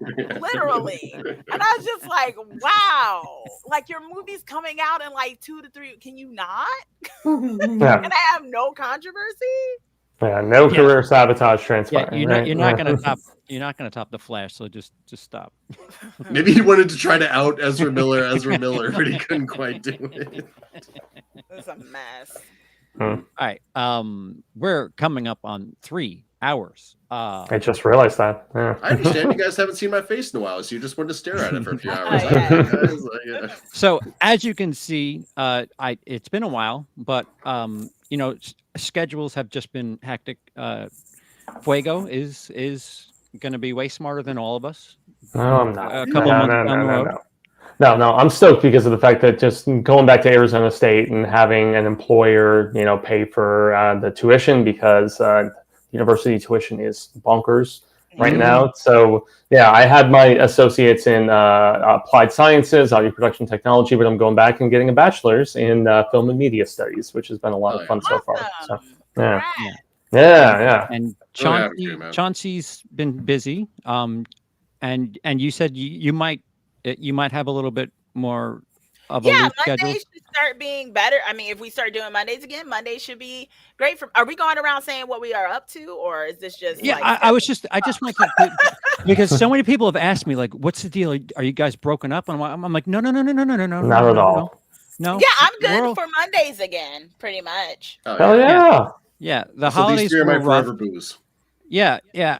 Most of it was me, to be honest with you. Like fall of last year, it was me. I was depressed. Well, I'm still depressed, but now you're functionally depressed. Yeah, that's what it is, right? I'm not Howard Hughes depressed. I'm I don't know. I'm Girl Interrupted depressed. It's good. Wow. There's years. I didn't realize those were there's no middle. I was trying to use movie references. No, it's kind of befitting in that regard. So yeah. I was saying that I joined the dark side and became a Disney adult. So I have season passes. So I do randomly go there a lot now, but I'll make Mondays available. Oh yeah. We would love if you did, man. Oh yeah. Also, I want to check out this Star Wars stuff at Disneyland. I'm not gonna lie. It's boss. They got some good drinks in the cantina too. Oh my gosh, amazing. Blue milk? Does that have to have blue milk? No, yeah, they do have blue milk, but it's not milk. Yeah, I have the mule is really good. Anyway, I'm not gonna go on a Disney adult rant, but yeah, send check to. yeah, we're not getting paid at all. Nearly by Disney to be playing. Wait, I'm not getting paid. All right, so you could kick us off, Chauncey. What do you got coming up other than trips to Disney? Yes. Well, I am still Rotten Tomatoes film critic. I am also now a Cherry Picks official critic, which is kind of the women-led version of Rotten Tomatoes, kind of a critics, a curation of critic reviews that are more focused from reviews that are from women. Yep. And Women's women perspective. identifying perspective for people who might want a different kind of view of that. Also, I have a book out now. Congrats. I wrote the foreword to a very famous book.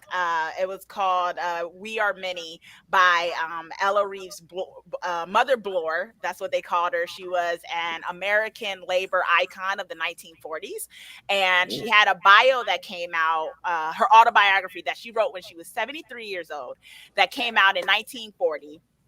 And they just did a reissuing of this like iconic historical book that was released, and I had the honor of being able to write the new foreword to it. So you can get that pretty much on Amazon and international publishers and things like that, and you'll see my foreword talking about the history of this American icon and her iconic autobiography that Holy I was crap. asked to Excellent. write Wow. for. Fuck, you guys So- aren't asked back anymore. This one with college and what the fuck? I see. I was You in proud that because I Grogu got on a shirt? plane. Uh, I have nothing to report, So I'm really proud of as you should be. being a part of that. yeah, damn right. Really That cool, living Chauncey. history. So, Yeah. Congratulations. The original That's so person cool. who wrote the original foreword to it was Elizabeth Gurley Flynn, who was the 1940s, 1950s rebel girl, the famous rebel girl. So she wrote the original foreword. So it's cool to be kind of following those footsteps. So I guess that's the main thing I got going on. I have a show coming out, probably the first season of it later on in the year, but I could talk more about where people can watch that at once I have finalized details. Okay, that sounds Cool. man. Wow. Ooh, oh. Dice says women's opinions on women-oriented movies woke. Exactly. Oh my gosh, guys, it's so woke. It's so woke. Fuego. Do you have stuff coming up other than studying and kegging? Well, keggers, no, not so much. It's all online studying, so interesting in that regard, I guess. But, one of the biggest things is myself and my guitar player, Mahalo, did 2 songs for Cecil's film that is about to drop its first teaser for Dylan's New Nightmare later this month. And then next month, we're going to drop the full-on trailer. And so... Literally. yeah, there was one original song called Another Nightmare is Here that I composed with my guitar player. And then we also did a very cool mashup song called Running from the Dream Warriors. And it's basically taking the Dream Warriors instrumentation from the 3rd film and running from this nightmare from the 4th film. And we mushed it up. And it's a lot of friggin' fun. Awesome lady of color, Roberta, is my singer in my band. And she kicks ass on these songs. She is gangster with that shit. She does such a great job. So very, very stoked to show that to the world and just keep trying to watch as much when I have the opportunity, I guess, So this is why today classes officially start back up for the second half of the spring session, but happy I get to spend this one with you guys. So it was a blessing and an honor. And I'll say this with an audience, and Thank you, Troy, for that comment. Yeah. And this is I mean this full-throated. There's only one person who used to be on show business that's not welcome back. Whenever you're ready, your seat's here for you. So thanks, man. Go do your thing. Everybody, go do your thing. Lindsay, I know you're probably the most available out of all of us, myself included. Hey, what you talking about? I have a life. I You have so many lives. You can't even handle how much life I have. you may see Bob every now and again. You may see Peter every now and again. But it doesn't mean that schedules are different. That's all. Once you go show business, you're stuck with us. So, having said that, Lindsay, Yeah, my sorry. my first or second YouTube friend ever. Yeah, it was kind of funny how quickly you and me and Bob all just kind of just like. Yeah, it was pretty quick. It's so Right. quick that I don't remember which one of you was first. The funniest part was I was actually in Vegas when Bob actually initially messaged me. I was just having a weekend vacation out there. I was like, "Oh, hey, yeah, sure, yeah, what's up, dude?" and, And the rest is history. Right, it's the most amazing of history, if we're being real here. But me, I'm having a lot of fun on the channel right now. I've been truly enjoying the new computer. I got a video out not too long ago on Winnie the Pooh and Blood and Honey and all that stuff. One of my best performing videos in a while. Have you been I say threatened? that, but if you look at the numbers on it, it's embarrassing. But hey, by my standards, I'll take it. Call out the producers. You'll see your numbers skyrocket. You might actually also get a re-up because Blood and Honey is actually getting re-released to the theaters this upcoming week. Oh, more reason for Scream to be worried. Okay. The Winnie the Pooh. Yeah. Oof. That'll do it. And other than that, I am going to do a video. I've been talking about doing it for a while, and I'm just going to finally do it. I redo my old How the Oscars Work video, so look for that on my channel coming up here in the near future. Other than that, I've got a couple of little projects I'm working on. I'm actually at the phase where I'm just like going through just like remaking all my like the things that I reuse from video to video, so they're slightly higher quality and stuff like that. I don't know. I'm having fun getting back into the editor seat again. It's been an interesting year bartending. I've liked it a lot, and I'm still doing it. I actually just got moved to another location with the same bar, and so that's pretty cool. And then that's all going well and stuff. But I need to start making videos and being creative again. I miss it. Yeah, man. Because you do other than shark videos, you do tend to make some good stuff every now and again. King trying to say my shark shit ain't good. You trying to say that, bro? Like, come at me, man. I don't get the kids lingo. I don't know. So you know what's funny is I'm curious. This is a total segue, but like part of me wants to make one more King Shark video just to see if it'll actually do actually good numbers again compared to all my other stuff that's kind of low. Like I have a feeling it would, but I'd also be kind of heartbroken if that's kind of what it would. You've been put into that category of only King Shark video. You gotta feed the algorithm. You gotta feed the algorithm. That's how you make it. You feed the algorithm. No, I gotta be the algorithm, not beat the algorithm. Be the algorithm. Yeah, which true. I don't know. It's like the orgasm. I have yet to find the algorithm. So can't find the G spot. Yeah. Even with a map, just nothing. So most of you who are here know that I was with Cody Leach, probably from his channel. I was down there in Georgia for about 5 days. I don't know. I'll lose track of time because I've been home only today. So I don't know.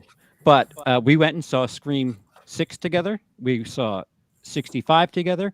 Our first reactions are here on my channel. His straight up reviews are there. I think I have a cameo in one of those things.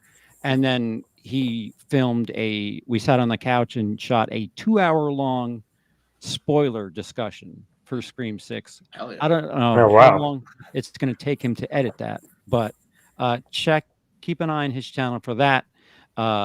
We didn't talk Last of Us at all here, but again, Cody Leach's channel, he has the stream. Whether or not that's tomorrow or Wednesday, I will be there for that. And when everybody else here catches up, we will obviously do that because I said it in my tweet. I said that it's the best television series of the 2020s, which isn't saying much because we're 2 years into the 2020s. But I've never experienced a television series where I was pleased with all of the episodes. And you played the game, right? Yeah. I haven't, and I love the show just as a show. It's coming to PC finally sometime this month, so I'm going to play it then. Oh, backwards. That's fun. I'm curious to see what your opinion would be backwards like that. Yeah. Well, I'm really excited for the prequel, The First of Us. I mean, we'll see how that goes. Isn't that just Adam? Yeah, pretty much. Troy, thank you. Celebrating 5 months. Lots of love. Good night to you too. Troy And McClure. thank I've you always for loved that the name. 500. Yeah. Troy follows me over to Fandom Initiative. He knows how crazy that shit is. Oh, March 28th. Thank you, Troy. I knew it was coming up soon. I'm so excited, man. And while I was with Cody, I shot what will probably be the whether it be the pilot or like the prologue or what, but we sat down and we discussed the ref from 1994 for my sequel series to the 1999 Best Movie Year Ever series, and people are starting to tell me they're sending stuff in, but I have footage that will be able to work on now. So the first little bit of the 1994, the sequel to the 1999 series, which will be worked on soon. So there's that. Cool. And Dice says, I swear to God, I got my script. And you have Brain Scan to watch too. That was a 94 movie. So Brain Scan. if you want to team up with Lindsay. Oh wait, Dice, you wanted to do Brain Scan too? No way, that's hilarious. No, I sent Dice one of my copies. I had duplicates for some bizarre reason. And I said, hey, it came out in 94, just in case somebody's doing some sort of video or something on it. But yeah, pretty stacked. If you're either here or at Cody's, you'll see me a lot. Awesome. And not a lot of Cody, just a lot of CP. Yeah. And again, we don't know who's going to be where, when, and a lot of that has to do with me, to be honest. But it'll be fun to talk about the tank job that Scream 6 is, especially if your name is Chauncey. Yeah, I'm actually very curious to see how it will do like some weeks from now. I agree. The looking at those numbers, the dweeb in me can't wait to make like graphics for just how much. I mean, it looks like it's going to tank, judging by the rest of the franchise. So I kind of contend it's going to be counter programming to the rest of what's coming out the rest of the month, but let's see. Yeah, John, it's going to contend with John Wick 4. I don't know. You liked it. You liked I did. I quite liked it. I thought it was fun. I like the only release this weekend we didn't even mention was the Bobby Farrelly basketball movie with Woody Harrelson that I really want to go see, which I didn't have the chance to. So yeah, people are wondering why that didn't do as well, but I'm like, it's very. I mean, I never heard it wasn't very good. But what is it called? I've never heard of it. I think so. Yeah, it's a PG-13 basketball dramedy kind of thing. I don't know. I mean, I'm with people with special needs. Woody Harrelson. I watched the trailer for that, and I'm just stone faced. It doesn't really make me laugh. Is it Champions? Champions. Yeah, correct. Yeah, that's the one. God, it lost out to Cocaine Bear though. Which I still need to see Cocaine Bear. I still need to see Cocaine Bear too. I didn't like it. It was derp, man. Well, what it was derp, man. I mean, granted, when you expect something, when it's it's called Cocaine Bear, but just everybody. Funny. The tone is funny in nature, then. For the most part, but it just like the joke wears out. There's not enough bear. The same things you guys have probably seen everybody else be critical about. And Elizabeth Banks, like she even starts the film with the same opening Starship song that they had for Wet Hot American Summer. It was trying to go for that kind of vibe, and I love Wet Hot. It just didn't really succeed personally. I have yet to think that Elizabeth Banks is qualified to direct yet. I have yet to see that. She's a brilliant comedic actress. She's not changing any minds with this one, unfortunately. Like I know people like the second Pitch Perfect movie. I think that was her directorial debut. If I remember, thought it was 3. That was, or maybe it was 3. It was either 2 or 3. I know it was one of the Pitch Perfect films. And then she directed Charlie's Angels, which nobody talks about anymore for a lot of reasons. I feel like they hated on that one, but because it wasn't the people they liked from the other one. So yeah, well, it's a different. Like it was a totally different. Feel. But yeah, I mean, the 3 movies. How many directors have solidified themselves after 3 movies? Also, it's Not Charlie's Angels. I mean, like it's a relic and fun and nostalgic, but like, do we need Charlie's Angels? it's another victim of the fucking women. You're doing women things. Woke. Yeah. You know what they say? 3 women in 1 room is a coven. I don't know. I just made that up. or is that the triangle of sadness? Oh, maybe. Oh. I'll never see a triangle of sadness or happiness. All right, guys. Thank you for joining us. We'll be back when we'll be back. I'll try to give as much notice to everybody, including the co-stars, as possible. Have a good night, everybody. Thank you. Bye. Litigators.